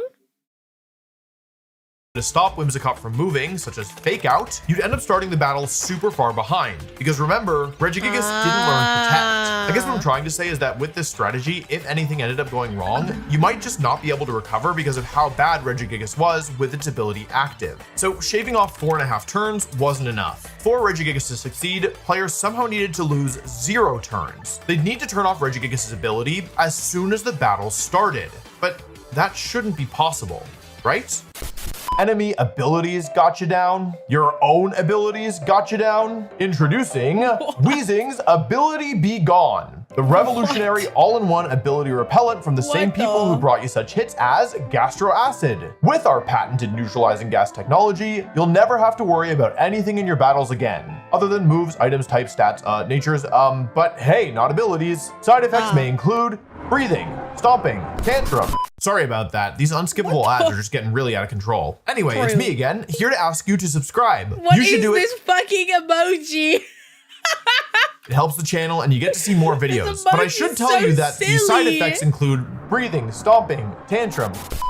In Sword and Shield, Weezing received a Galarian regional form. While Galarian Weezing, let's be honest, is probably most memorable for the fact that it's got the claim to #1 in the Pokemon wearing clothes category, it also came with a slightly less ostentatious addition. Its new signature ability, Neutralizing Gas. In fact, Game Freak took the opportunity of Generation 8 to give both forms of Weezing this ability, a retcon for a classic Pokemon. Neutralizing Gas nullifies almost all other abilities on the field whenever Weezing is present, and it activates immediately. That's right, almost all abilities, including Slow Start. You're probably seeing how this is going to come together, right? At long last, Regigigas, who had previously been running the race, Regigigas' ability so he doesn't have to take 5 fuck-ass turns to swing, right? That's how that works? 5 steps behind everything else, finally gets to start on even footing. But the instantaneous effects of neutralizing gas weren't the only plus. Weezing doesn't just let Regigigas take off at the starting gun, it stops a lot of other things from slowing it down along the way. I focused most of this video so far on slow start because that was like the biggest issue, right? But the truth of the matter is that Regigigas had a few other metaphorical hurdles that it still had to leap. As a pretty linear physical attacker, it absolutely hates dealing with Intimidate, which lowers its physical attack stat. But with our brand new neutralizing gas, that's not actually a problem anymore. You also should consider that by the time Sword and Shield came out, the list of Pokemon who rely on their abilities to be broken runs actually quite long. Threats like Weather Setters, Prankster Pokemon, and of course the dreaded Incineroar, all of these Pokemon lose access to some of their biggest strengths in the mere presence of Weezing. And the advantage here is that as the player running Weezing and Regigigas, you could build your team in a way that wasn't as reliant on abilities, while the other players found themselves finally experiencing what Regigigas knew firsthand for years, the pain of starting the battle a step behind. Meanwhile, Weezing actually got to, make a move on the first turn instead of just being on worry seed duty. And that's part of the reason why, for a few months during Sword and Shield, everyone had Gigas on the brain, because it became not just this niche composition, but a top threat in the competitive metagame. But I haven't given you the whole picture yet. For you see, there was still one more big factor that let Regigigas have its day in the sun.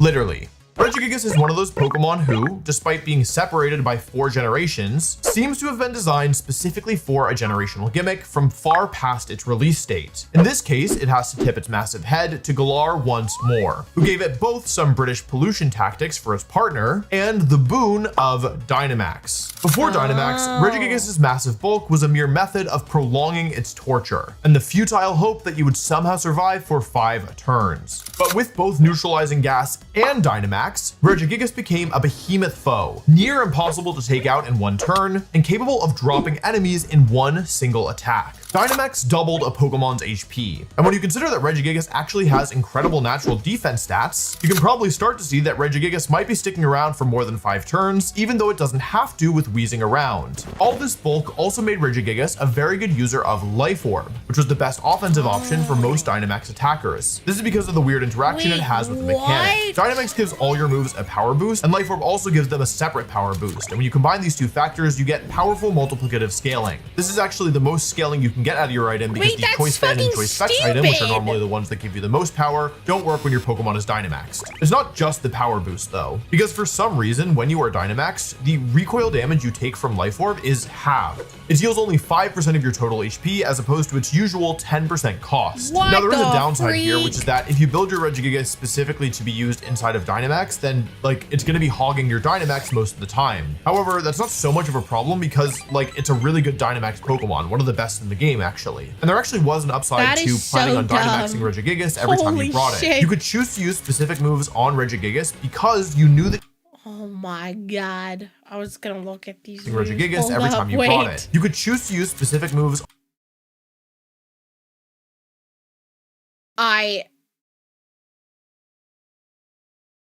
Okay.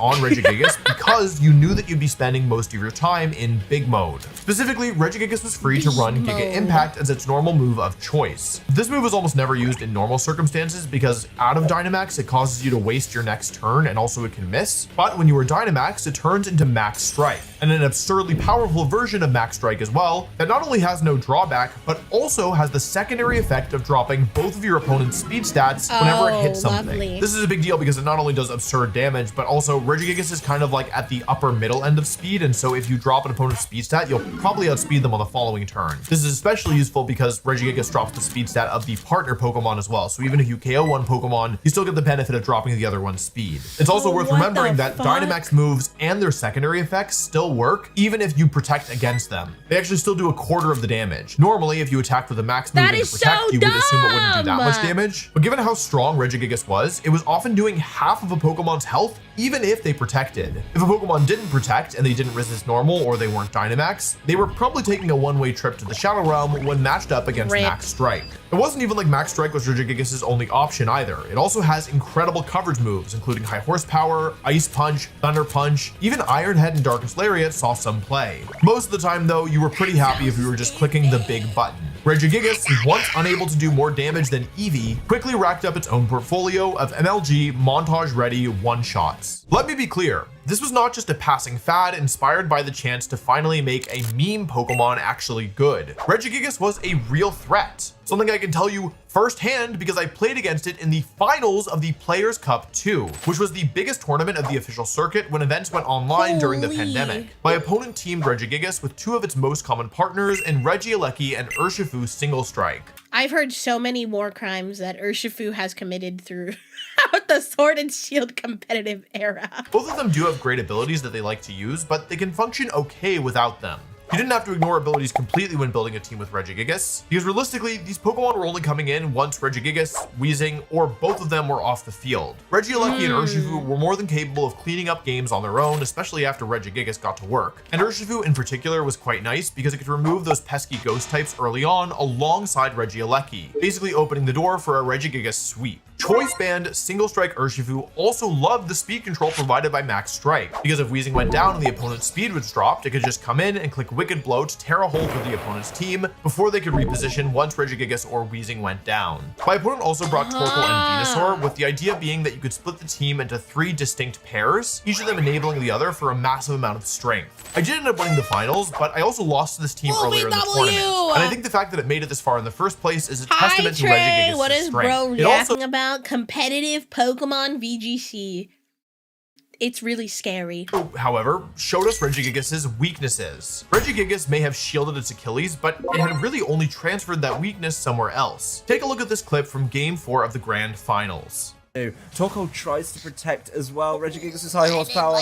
Look at how little it does. That is a 4 times super effective move. It did 34 damage. Holy Without Weezing, shit. Regigigas is a laughingstock. And that means that while Weezing could click other moves, it often spent most of its time trying to stay alive, so it could continue enabling the real threat. Despite this, Weezing and Regigigas were mainstays for the second year of Sword and Shield. They top 4'd the next Players' Cup and ran absolutely rampant on the ladder. They were a duo that you had to respect when you were building your team. What was your Regigigas answer? Could you handle it both in the front or in the back? Could you get rid of the Weezing fast enough? If not, could you even survive a Max Strike? And if you did, could you survive the second one after your speed got dropped? These were all real concerns that you had to think about as a result of Regigigas becoming prominent. And of course, the Regigigas teams weren't staying static either. They also evolved. Oftentimes, players would pressure you into using specific counterplay to try and deal with the massive threat that was a Dynamax Regigigas with no ability, and then they would catch you off guard by going with a totally different mode that required very different counterplay, like Torkoal and Venusaur. The fact that Regigigas only required Weezing to be strong and not much more meant that teams using it could be flexible with the other 4 Pokemon, making them even more difficult to predict. But unfortunately, Slow Start was not Gigas' only exposed Achilles. Once again, its greatest vulnerability was the very thing that granted its strength. If Regigigas without Weezing was a laughingstock, then Regigigas without Dynamax was a not-so-funny joke.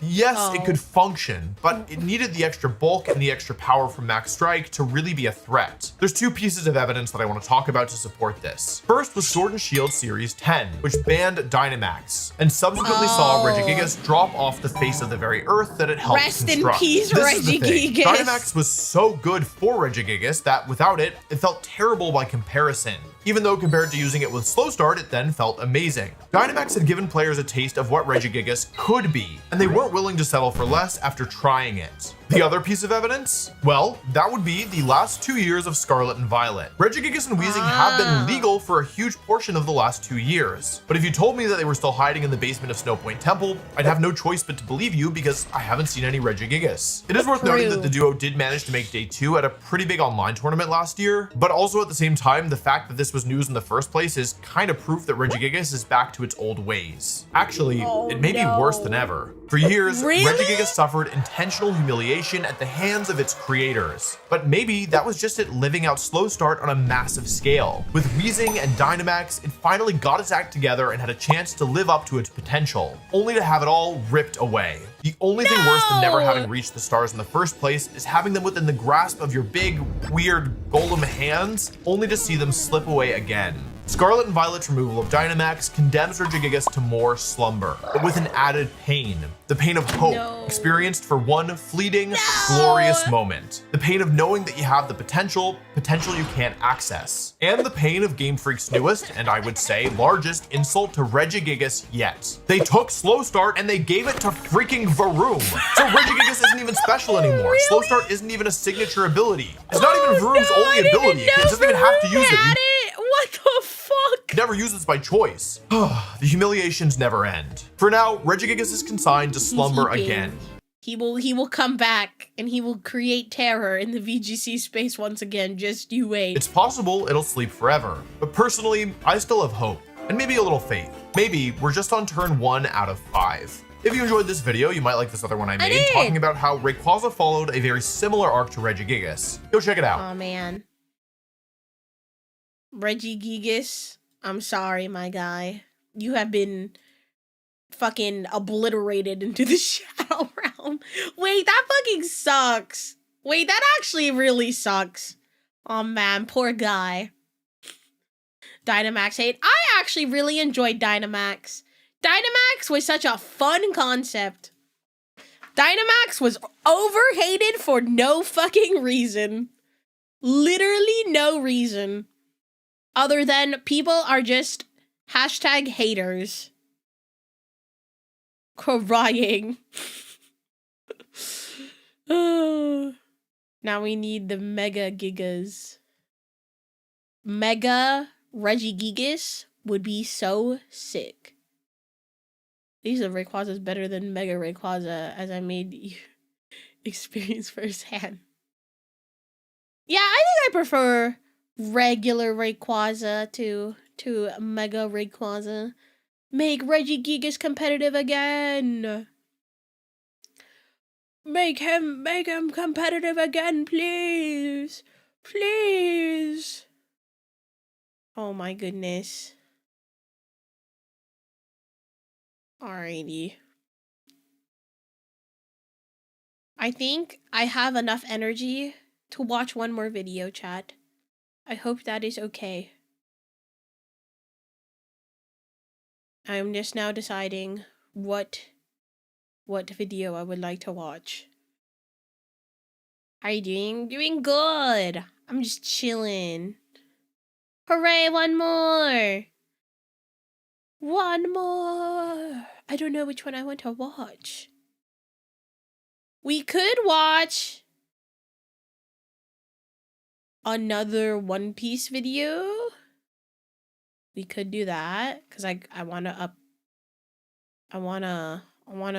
upload more One Piece reacting stuff. So we could watch Totally Not Mark again. Warhammer. I think I'm gonna do like a whole dedicated stream for that one.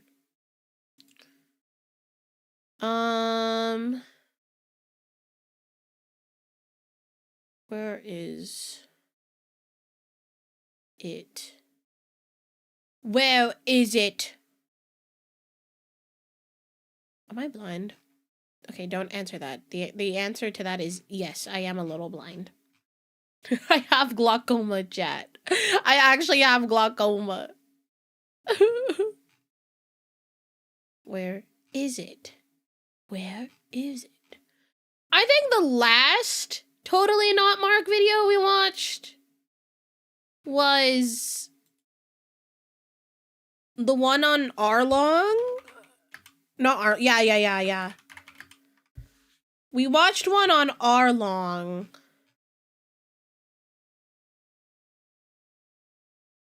Oh my god, Totally Not Mark has so many videos. So many videos. Love it. Thank you so much for the follow. I'm sorry, guys. Give me a moment. I'm trying to look for it. I'm doing this the wrong way.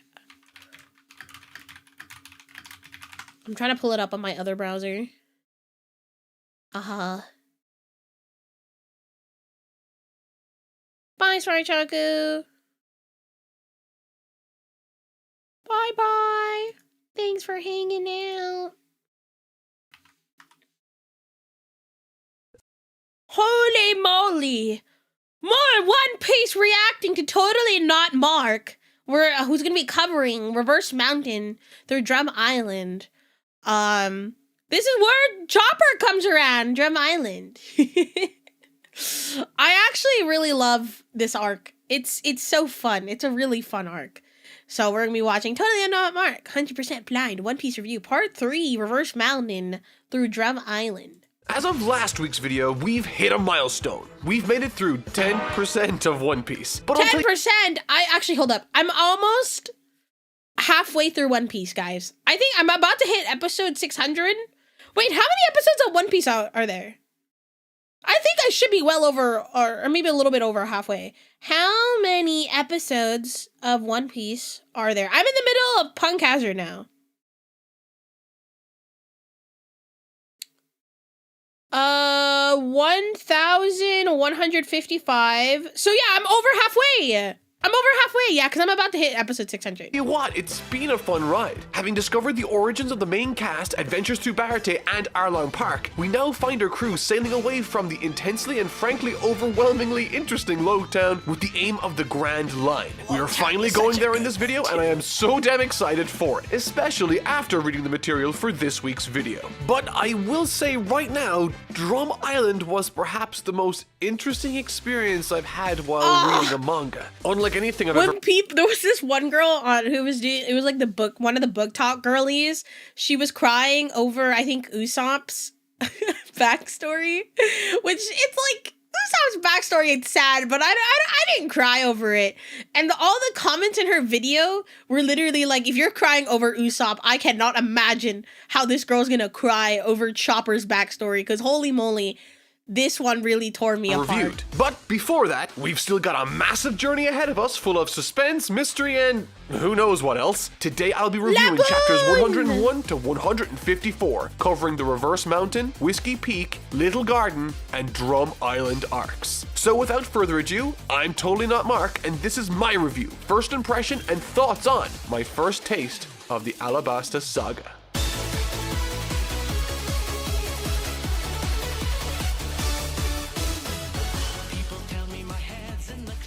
Reverse Mountain, chapters 101 to 105. In this short but admittedly charming arc, acting as our first dip into the Grand Line and the lore surrounding it, Oda utilizes this also to highlight how intimidating the Grand Line can be, which I really liked. There are obvious methods he uses to achieve this, like dialogue and the obvious hearsay within the litany of villains and characters we've encountered throughout the story thus far, but in my husband, Mihawk! This arc, Oda visually communicates how small and insignificant the Straw Hat crew really is compared to the Grand Line's monsters and obstacles, both figuratively figuratively and quite literally. In these opening chapters to Reverse Mountain, the ship Luffy and the crew are sailing in, whether it be on the snout of a sea monster, so the opening to a water tiny. passage, or a giant whale, we are made to feel extremely small and vulnerable, which we haven't felt communicated to us yet on this scale ever in the story, and I think it works exceptionally well to communicate to us visually how much trouble lies ahead of us on this journey, which is honestly really exciting, and the sort of stuff that befalls our heroes on this trip is both interesting and utterly fantastical in the most wondrous of ways. It's explained to us that the outer perimeter of the Grand Line consists of a calm belt that is full to the brim with sea monsters, thus creating a world where the only safe means to get into the Grand Line, and I say safe in inverted commas, is through something called Reverse Mountain, within which you have to sail your ship literally up the river that is flowing up a mountain.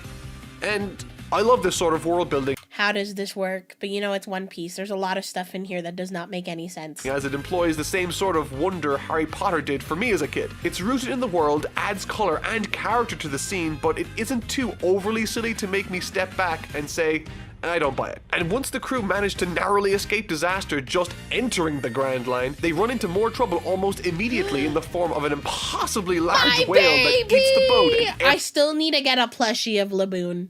I love that damn fucking whale. Everyone inside, except Luffy, who got launched on top of the whale moments prior. If this is what it's like to just enter the Grand Line, I can't wait to see what actually lies ahead for us. After sailing headfirst into the mouth of this whale, the crew eventually meet an old man living inside who's been assisting this whale in calming it down with medicine, as it has a desire to constantly bash its head against the wall of the Red Line. And it's during this time Luffy manages to find his way into the whale in an attempt to save his friends, only to run into two new characters going by the codenames Mr. Nine and Miss Wednesday, who are inside this whale to kill it and bring it back as meat for their village. Through various shenanigans, the two groups eventually reconnect and together find a way out of the whale with the help of the doctor living inside called Crocus. Once this all happens, there's an at first really compelling and exciting but later very tragic story about the present situation after befalling this massive whale and the life he's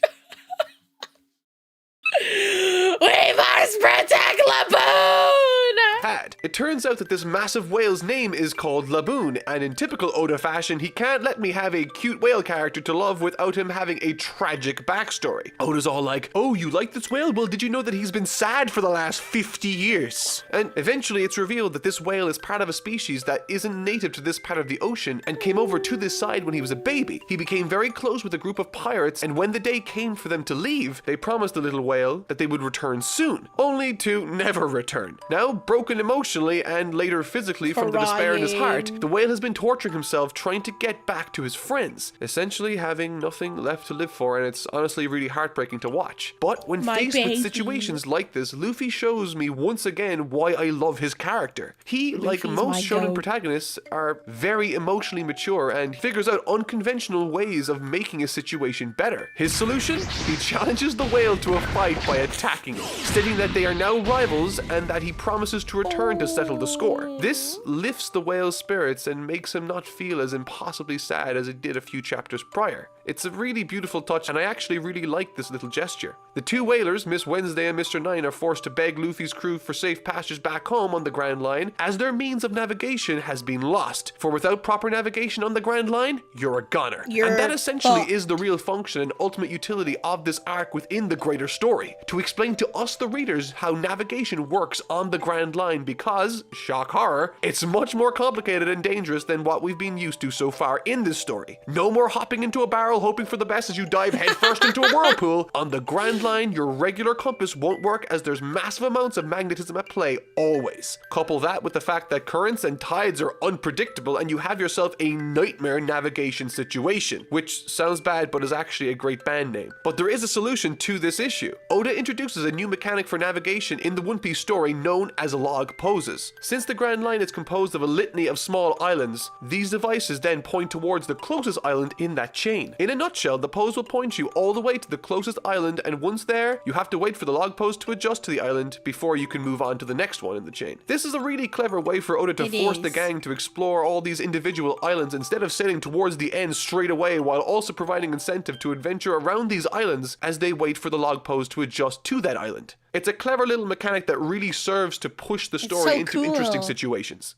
Whiskey Peak, chapter 106 to 114. Using their now Oh, here newly we acquired go. log Baroque works. the Straw Hat crew begin making their way to the first island of the Grand Line, Whiskey Peak. Mr. Nine and Miss Wednesday bail almost immediately once they see the island, and despite the inhabitants of that island being at first extremely friendly, serving up enormous amounts Almost of food too and drink to friendly. the Straw Hat crew, Whiskey Peak Oh yeah, I later forgot. Sanji hella goon during this. reveals itself to be a town composed entirely of criminals who survive by taking advantage of folks entering the Grand Line. The existence of a town like this on the And I Grand am Line not I really surprised. enjoyed, as it makes complete sense and once again adds another dimension to the world, suggesting that it's had a successful operation in the past and, like everything else in the world Oda's created, has been operating with and without the main cast around, furthering the feeling that this is a big world that operates when on and off of screen. What's more is that they are also part of a massive, powerful, and mysterious criminal organization known as the Baroque Works, wherein the main members refer to themselves by I code still, honestly, I think I'm gonna talk about this more once we get to that arc. But I still think about how, like, Crocodile's plan, was low-key perfect.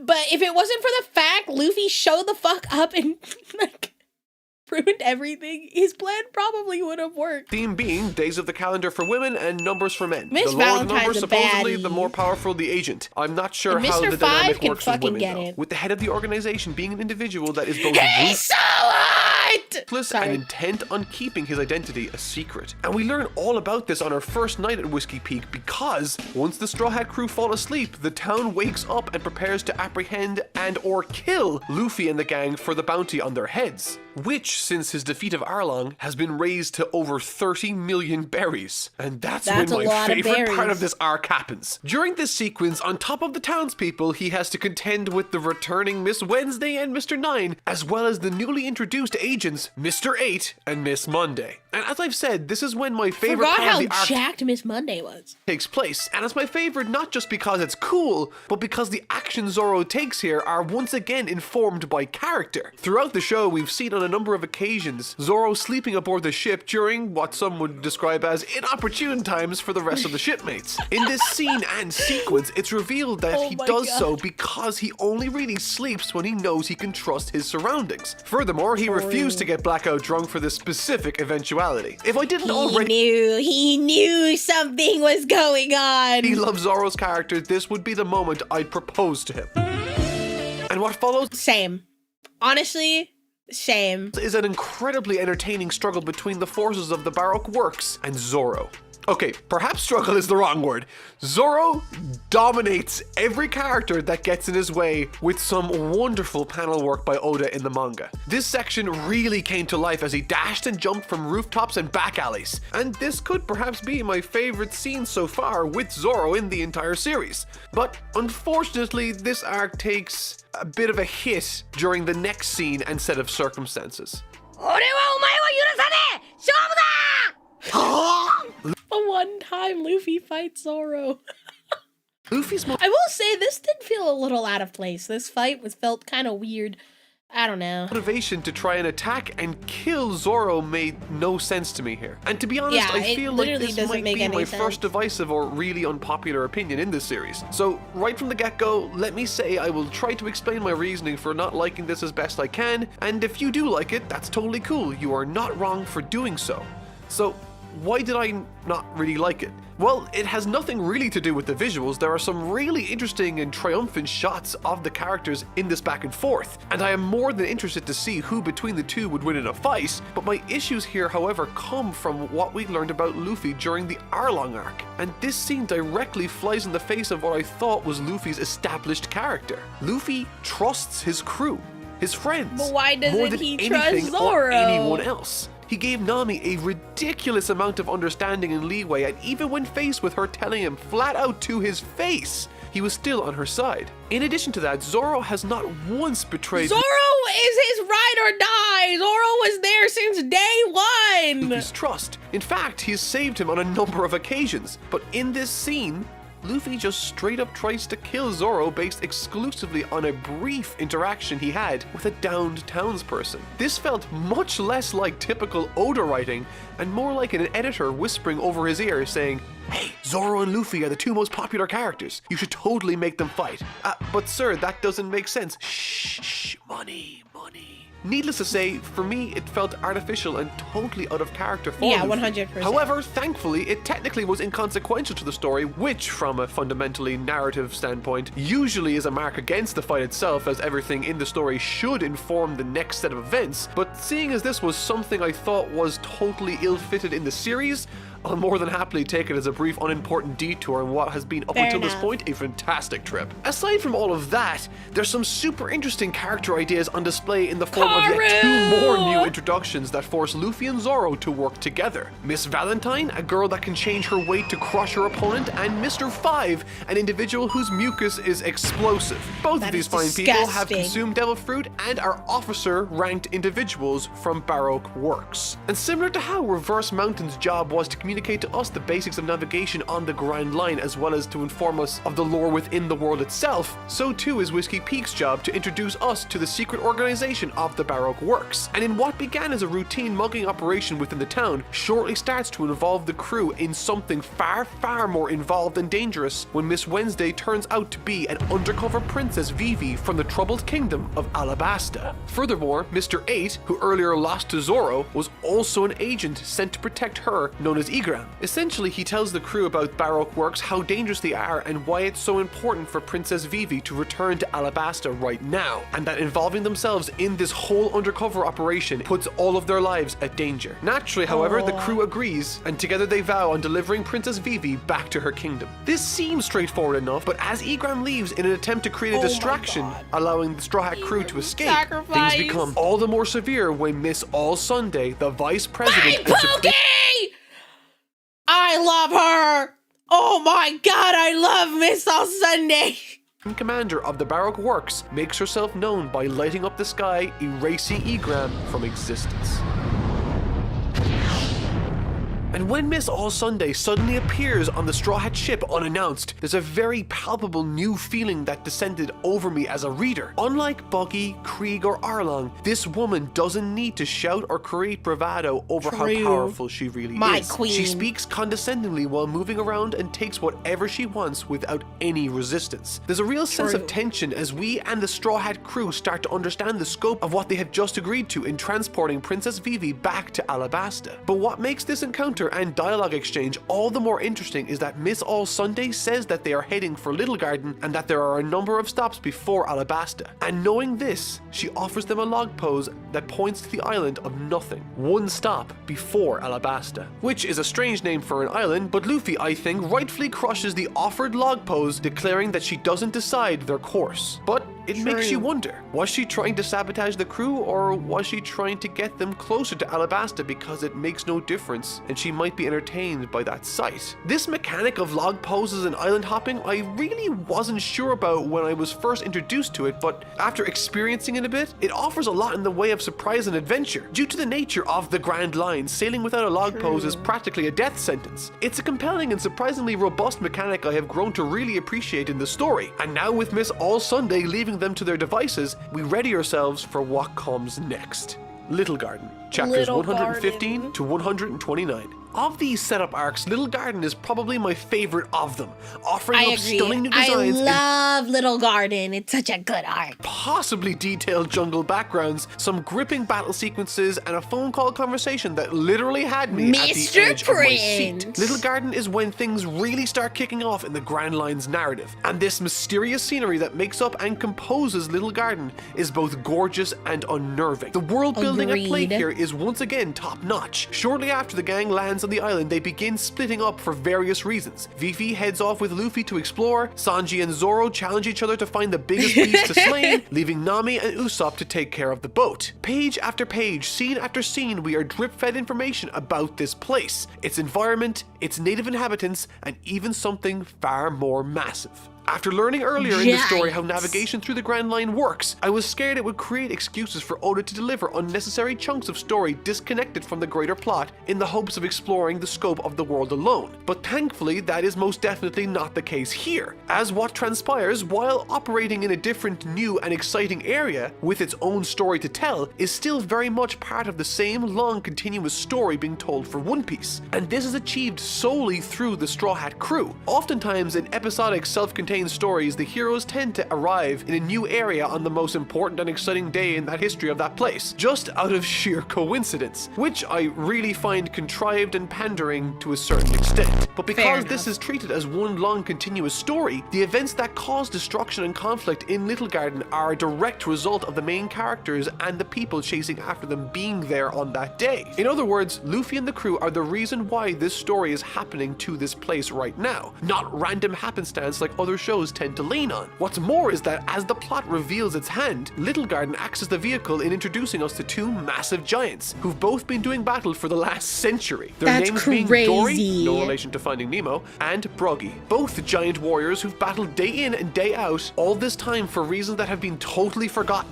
With each subsequent battle resulting in a draw, they both have tremendous amounts of respect for one another, both being great noble warriors of a land known as Elbath. And once Usopp learns this about them, he pretty much falls in love with this philosophy, which again is in keeping with his character. Pretty cool. However, as the splintered groups of the Straw Hat crew befriend each giant, new and old enemies from the criminal organization Baroque Works locate the crew and begin interfering. The returning Mr. 5 and Miss Valentine, and the newly introduced Miss Golden Week and Mr. 3, who sports the not-so-subtle hairstyle depicting his rank. Holy moly, Mr. 3 is so funny. Mr. 3, if you have not gotten to like all the way to Marineford, low-key, the GOAT. Like it. Essentially, they've been sent by their higher-ups to dispose of Luffy and the others, but while they are there, they also want to claim this still in effect 100-year-old bounty on the heads of the two giants. Booger and man. Needless to say, together the forces of the Baroque Works masterfully sabotaged the giants' next battle by tampering with one of the ale canisters supplied by the Mr. 2 is the real GOAT, okay? I will not accept any Mr. 2 slander in my chat. That man is the GOAT. Actually, thank you for the 13 months. Hat crew, causing a massive explosion within one of the giants, mortally wounding them. However, because he's a noble warrior that makes no excuses, when the signal comes for him to battle once again with the other, he does so without hesitation, leading to his combatant taking him out for the first time in 100 years. And this is when things really start to go down within this narrative, as an enraged Usopp and Luffy, who is now trapped, look on in horror before being attacked by the returning Mr. 5 and Miss Valentine. And to make matters worse, while all that is happening, Zoro, who had been hunting for the biggest creature he could find to beat Sanji in his little bet, gets apprehended along with Nami and Princess Vivi by the forces of the Baroque Works. Trapped on this strange wax structure created by Mr. 3, who possesses the power of wax, I guess, things really aren't looking good. And the set pieces as well as the fight scenes from this section of the story are some of my absolute favorites so far. Not just from an action standpoint, but also a comedic one. Zoro is ridiculously funny in these scenes. He's posing because he thinks he's gonna die. I love Zoro. When he's captured. This is honestly peak Zoro comedy, as the dire life-threatening situation combined with his no-nonsense, nonchalant attitude born some incredibly funny moments. Easily the funniest so far for me. Dubbed the Candelabra or something to that effect, thinking that Luffy, Usopp, and the Duck Monster are taken care of, Mr. 3 traps Zoro, Nami, and Princess Vivi by their feet in this massive melting wax structure that slowly is turning the three into wax statues. Unable to find a way out, with time running out also, Zoro elects to assume a fantastically triumphant pose, citing that he would rather look cool when he dies than to not. Can't deny that logic. I but fucking before love that, Zoro. with his last minutes of movement, he also elects that the best course of action is to hack off his legs with a sword to free himself, which borders on pathological levels of badassery, but I digress. Eventually, Luffy and Usopp shake themselves off from the prior scuffle they had and arrive on the scene to fight for their friends. But the most impressive aspect of this story has to be, for me, that while this final fight was happening, because Sanji hadn't been apprehended yet, I was so sure that he would eventually come out at the last second to make the save, but he never does. Instead, Usopp at the very end, through clever thinking and a great aim, saves the day along with Luffy. I I really liked that misdirect for a few reasons, the obvious being the fact that I was expecting him to be caught, which was a nice misdirect. But what makes it work is that Sanji was the only one out of them up until this point who hadn't been yet identified by the Barrack Works, and so it So Sanji is a sleeper agent. They don't know he exists. made complete sense that they wouldn't be looking for him, and so he went unfound. And in addition to that, the scene he stumbles upon at the end of the arc is one of the most tense things I've read in One Piece so far. Having stumbled upon Mr. Three's base in the island, he intercepts a call from the main man himself, Mr. Zero, and he sounds all kinds of threatening. Sanji, pretending to be Mr. Three, confirms that the Straw Hat crew has been dealt with and that the mission is complete. However, in doing so, botches the report, leading to Mr. Zero sanctioning off-call the assassination of Mr. Three without his knowledge. So, in the space of a single chapter, Sanji just bought the team the element of surprise and diverted all attention of the Barrack Works to Little Garden instead. I love this series. And to make matters even better, the once thought to be slain giant regains consciousness. He was never killed, and together the two giants help the Straw Hat crew escape Little Garden using the log posts acquired from the Barrack Works. Everything here is connected so beautifully and it all makes sense, which I adore. But what I love most about Little Garden, and really Reverse Mountain and Whiskey Peak as well, is that throughout these storylines we have been drip-fed information. We've been threatened and been made aware of a spectacularly terrifying entity we've been warned not to engage with. The tension in a very real way is building, and now it's time for Drum Island. And before I get into this, I want it to be known that while I don't know what to expect in this section moving forward, I do know that this particular chapter and subsequent chapters from this point onward are considered a big deal, which excites me. So, without further delay, let's dive right in.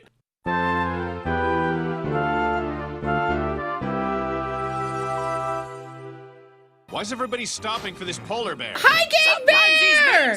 Hiking Bear's the best character in this arc. Sometimes he's nice, you never know! I get it. He's a bipolar bear. What the fuck?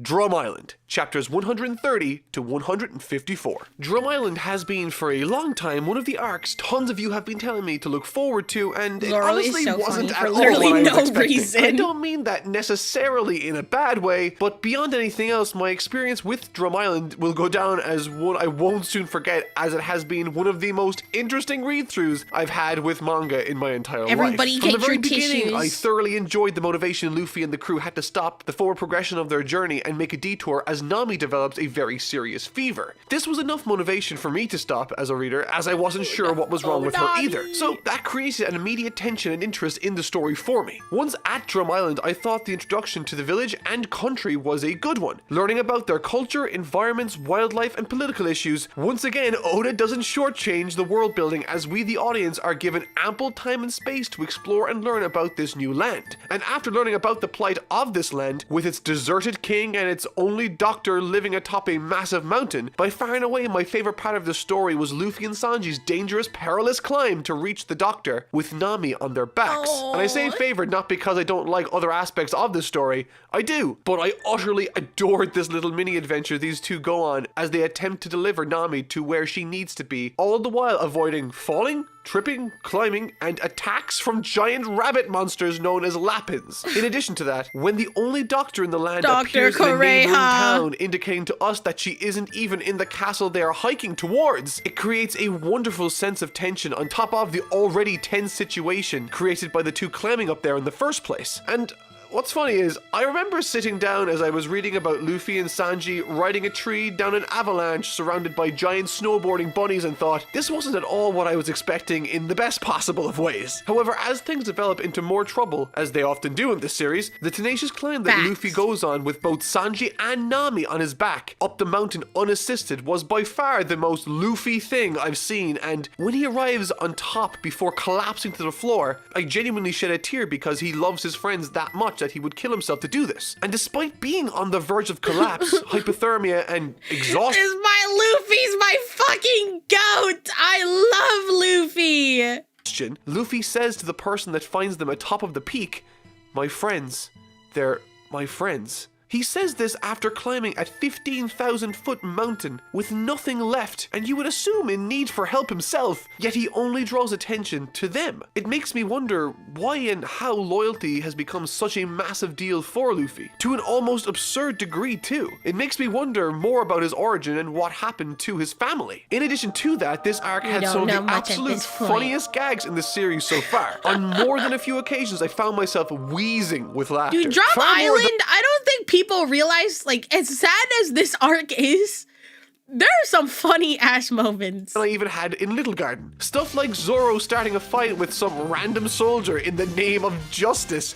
But really, it's to steal his warm clothing. He was really just got cold. me. But the funniest gag in the entire arc for me came as Princess Phoebe, in an attempt to wake up a fading Usopp in the snow, slaps the ever-loving daylights out of his face, causing it to swell up a crazy amount. Which on its own is funny already, but when Zoro stumbles upon the two, he greets Princess Phoebe and stares long and hard at this swollen face of Usopp's before recognizing his nose and calling him by his name. I love stuff like that. It's just great character interactions. Also worth mentioning, the way this arc ends is both insanely interesting and raises so many damn questions my head hurts. For Gold Roger's name to actually be Gold D. Roger is a friggin' awesome swerve I didn't see coming, and makes me wonder what his connection to Monkey D. Luffy is, seen as they seem to be What does D mean? only characters with that sort of name. Compounding this, we are greeted by this new character called Ace that seems to know Luffy and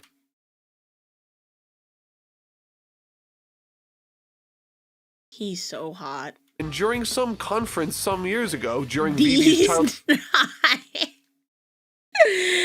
Chad, no! flashback, we got to see a poster of that guy from Logetown who controlled the weather. This is such a bizarre, interesting, detailed story, and I have no idea what's to come next in Alabasta, but I'm really excited. However, that isn't all I want to discuss with regards Drum Island, as there are certain aspects I did dislike in it. You see, a large part of what makes shonen as popular as it is the empowerment the reader gets to experience or read about when characters like Goku, Naruto, and Luffy restore balance or justice in the worlds they operate within, also known as beating up the villains. In a lot of ways, this gut punch Goku eventually gives to Frieza is cathartic and makes me feel so damn good, because Frieza is fantastic at being a villain. And this is just one example. There are tons across anime and even One Piece like Arlong, Don Krieg, Buggy, and even the Baroque works I've just been introduced. I am not a manga reader. I don't read manga, which is why I watch the anime.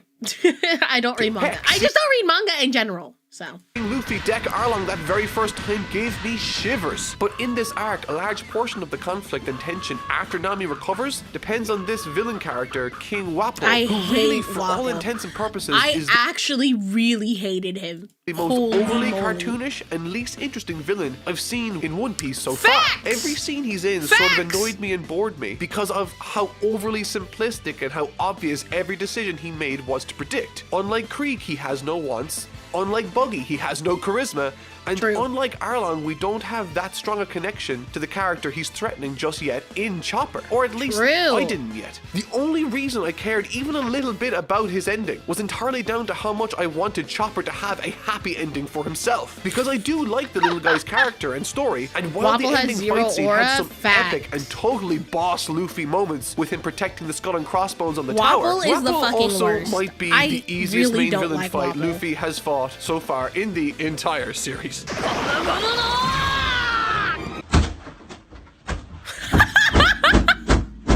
Not the Cheeton. Oh my goodness. But by far and away, the single most interesting thing to ever come out of this arc for me was a scene that caused me more arguing and confusion than any other scene I have ever had the pleasure of reading. And that scene was Dr. Hiriluk's flashback sequence showing Chopper's backstory. This was a friggin' roller coaster of discovery for me, and I'm not talking about the narrative. Let me explain. Upon reading this sequence in the manga, I really, and I mean really, didn't like Dr. Hiriluk's character. Which is an issue because, as it turns out, I am supposed to connect with this character and think him to be a good person. But I found him to be a maniac for a multitude of reasons, and while he certainly grew in me more as the flashback continued, I never could really get past that bad taste in my mouth when I saw the character on the page. And so after finishing the arc, I explained my feelings about this story to AJ, and in response, he edited out that very 30-minute flashback scene from the Drum Island movie to show me, stating that he thought I got the wrong impression. And so I watched the animated version, and boy is it different. In fact, it was so different that I actually ended up really liking the Doctor's character in the movie version and even the anime version on Crunchyroll so much more than I did in the manga, which naturally led me to bawling my eyes out at Little Chopper's unfortunate and tragic story. But what was so different about these versions? Well, quite a lot actually. For instance, this is how the movie version of events plays out. It begins as Dr. Hiruru's running from the police and meets Dr. Kureha, one of the only other doctors in the place, on the bridge. That's how it starts. But did you know that there's a large portion cut from the original that happens before this? For instance, the anime version on Crunchyroll shows a bit more, but again, I still sort of like it. In that version, the flashback opens as soldiers explain to us that by the order of the king, Dr. Hiruruk is to be captured. This immediately paints him as a sympathetic character, as we all know that we hate the king. We then cut to inside a family home where through their own dialogue, they explain that the father desperately needs a doctor, but all the doctors in the area are gone. This creates urgency and paints Dr. Hiruruk as a courageous character that is taking his life into his own hands to protect those around him. That's when Dr. Hiruruk shows up and tries to help the family despite being a terrible doctor against the family's wishes. The mother ends up running to report him and he makes the dad act like a frog. No big deal, and it's sort of funny. He then flees the home, not breaking anything, before meeting Dr. Kureha on the bridge like he does where the movie version picks up. Already you notice a substantial difference between the movie and the anime, right? Well, that's nothing compared to my experience reading the manga. Bearing in mind that this was my very first exposure to the character and scene, and I am supposed to care and like this character for the flashback to be effective. Alright, here it is. In the manga, the scene opens. Dogs are barking with a shadowy figure running through the snow. There's commotion in the town square. Apparently, Hiruruk has burned down at least one home and either robbed that one or another for money. There is nothing said about the king's desire to take doctors or Hiruruk off the streets. It isn't even mentioned that there's a doctor shortage. We then cut to Dr. Hiruruk, who is complaining that he only managed to steal 50,000 berries. So in the manga, and that they from what should, I'm and understanding, he was kind of depicted as some fucking crook dude. Hello, I don't know who you are, and I do not watch VTubers, yet I somehow got gifted to sub. W gifted. Well, that's strange. Usually it gets gifted to like followers. I'm not sure how that happened, but hey, you know what? Welcome in, I suppose. Realize something. The stream title says it's the last day of SUBATHON, meaning Sai won't end stream until the timer's done. No! True. We might have another day. Thank you. You're good. Quit making such a massive fuss over a burning house. After this, Hiruruk breaks into a family home. They beg him to leave. The dad even says that he will be getting treatment by the other doctors. Hiruruk ignores this request. The mother goes to run for help. Naturally, like any sane person would do, Dr. Hiruruk shoots the mother with a tranquilizer, knocking her out in front of her small daughter, who is now bawling, crying. He proceeds to force this unusual treatment onto the father. Anonymous, thank you for the 10. I don't know who you are, but I appreciate you. Hi, Justin. Thank you so much. I appreciate it. Oh, man, I remember when I watched this art, first watched this art, the tears were real. Dude, this arc is so sad. This arc is actually so fucking sad. Only to leave him in what looks like a seizured state, and that's assuming he isn't already dead. He begins apologizing to the now traumatized and screaming, crying child, as both of her parents are now on the floor, motionless, before breaking their window and running out into the night, where he meets Dr. Kureha on the bridge like the rest of them. Now that is a substantial difference to the animated versions. And even as the conversation progresses with Dr. Kureha on the bridge, it reveals a horrible truth about Dr. Hiruruk. She says, "There's nothing worse than an incompetent physician. Had you not called yourself a doctor, hundreds of people wouldn't have suffered from a simple cold." And even the direct translation I found with the help of friends is worse. Both the fan translation, anime translation... Oh my god, I forgot she's 133 years old. This lady's low-key cracked. And movie translations in this instance paint him in a much better light. So, in the manga, The guy is painted to be a maniac. And because Yeah, he's Oda painted wanted to me be to a fucking sympathize and see him as a asshole. good guy character, the entire flashback sequence was hurt as a result for me. Thankfully, however, because AJ supplied Just me like with a Sai, 30-minute I'm section not from the film to that old! watch, I was able to really enjoy both the character of Dr. Hideyuki and especially Chopper, who this entire flashback is for. Capped off perfectly with a boy. tragically My sweet baby. swerve incorporating poisonous We must mushrooms and the Oh my fucking god, this scene's so sad. Oh my god, my baby, we must protect him. most innocent We and must tragic protect of him. mistakes by Chopper, which I thought thematically really wrapped up and encapsulates the entire story's message and philosophy, with Dr. Hideyuki's philosophy still ringing in the little guy's ear, motivating him to become a doctor that can cure anything, which is an inspiring thought. In all, I found this whole experience with Drum Island particularly funny, as in the past I've gone back to watch certain scenes to see how they play out in the anime for both my own enjoyment and research, and almost every time I preferred the experience I had in the manga. But this was one of the only times it was different, and I'm happy I had friends to point me to spoiler-free alternatives. Can Overall, you I cure thought my the arcs brokenness? this week You know what? were Real. extremely ambitious, and I'm glad they were. need- This was I our need very to- I first need him to outing cure into my the Grand Line, brokenness. and with it we've been exposed to its crazy navigation problems, its geography through the use of jungle and winter biomes. We've been introduced to a massive criminal underworld with its husband. incredibly intimidating leader. We've seen some fantastic fights, learned quite a lot about how important a character introduction is in my experiences with the series, and we've also got a new crewmate in Chopper. I can't wait to see what's to come for this Ace character and how Luffy knows him, and I am chomping at the I was gonna say something really inappropriate. I'm not gonna say it anymore. bit trying to finish this script so that I have an excuse to go and read the Alabasta arc that follows this. This is I going love to be an incredible Alabasta. Alabasta, low-key underrated. adventure, and I can't wait to share it with all Science of you. broke. As always, I've been totally not No. Mark. Thank you so much for watching, and I'll see you all next week. Oh man. That I didn't know how different the manga was compared to the anime for Drum Island. I had no idea they depicted Dr. Hideyuki quite differently. But I don't know. I know a lot of people are trying to convince me to like play or not play. Read the manga, but I'm just not a manga reader, Chad. It's just not really my thing. You know what I mean? It's not really something I'm that interested in. You know what I mean? So yeah, Doctor was a menace in the manga. I can imagine.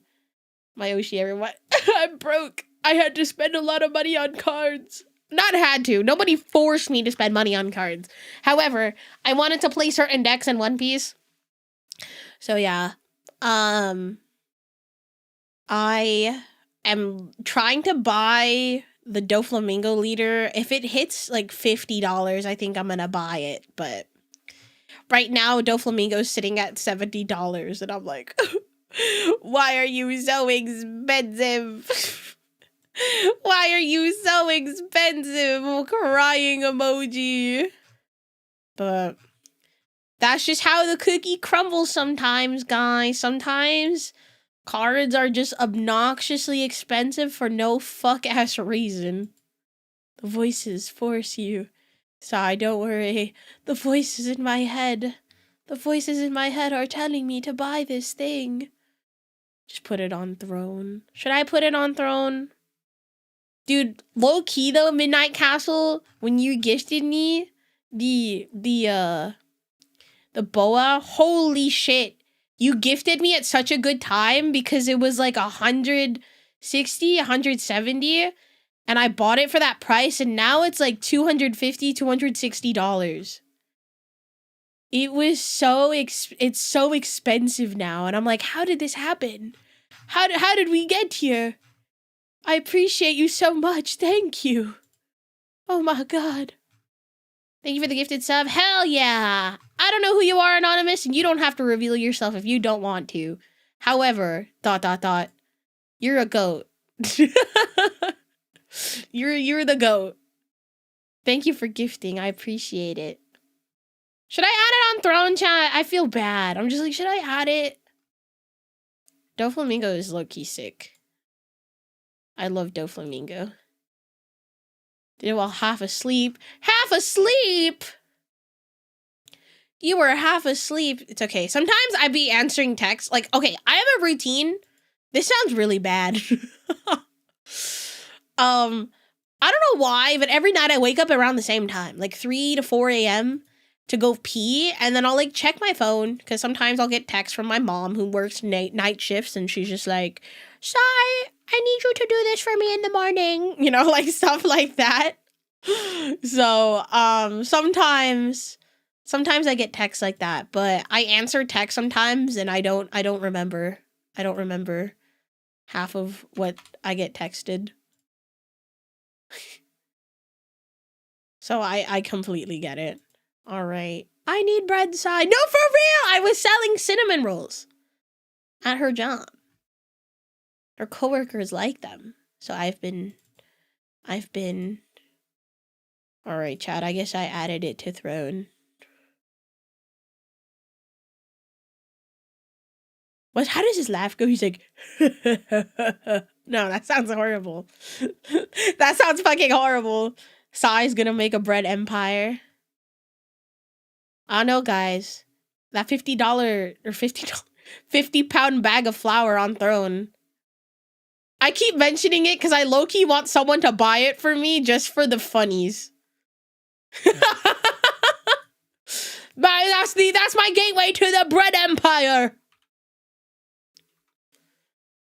How does he laugh? What is Doflamingos? Wait. I typed Doflamingo laugh. I get paid soon. Oh yeah, it's the end of the month, huh? Don't spend it on me though. You already spent so much.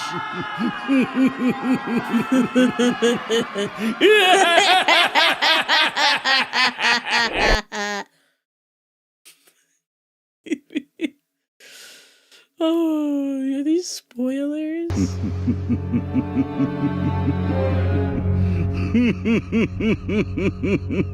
This is Dressrosa. I can't watch this. Spend enough money. I meant time. No, I meant money. I mean money. I don't know what I'm saying half the time. I'm sorry.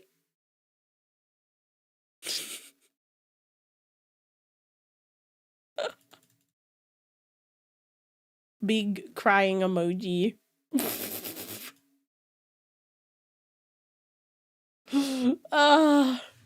Anyways, guys. I'm not NGL. Oh wait, Foxy's laugh, dude. I love Perona's laugh. Her laugh is so funny.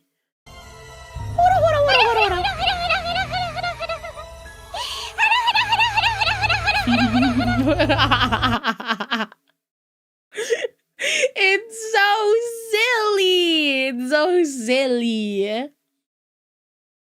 It's so silly. All right, gamers. I am going to go now. I'm low-key tired. And I need to do homework. I need to do homework. But I will be streaming tomorrow. I don't know. Should we do One Piece with viewers tomorrow? That's what I have on my schedule.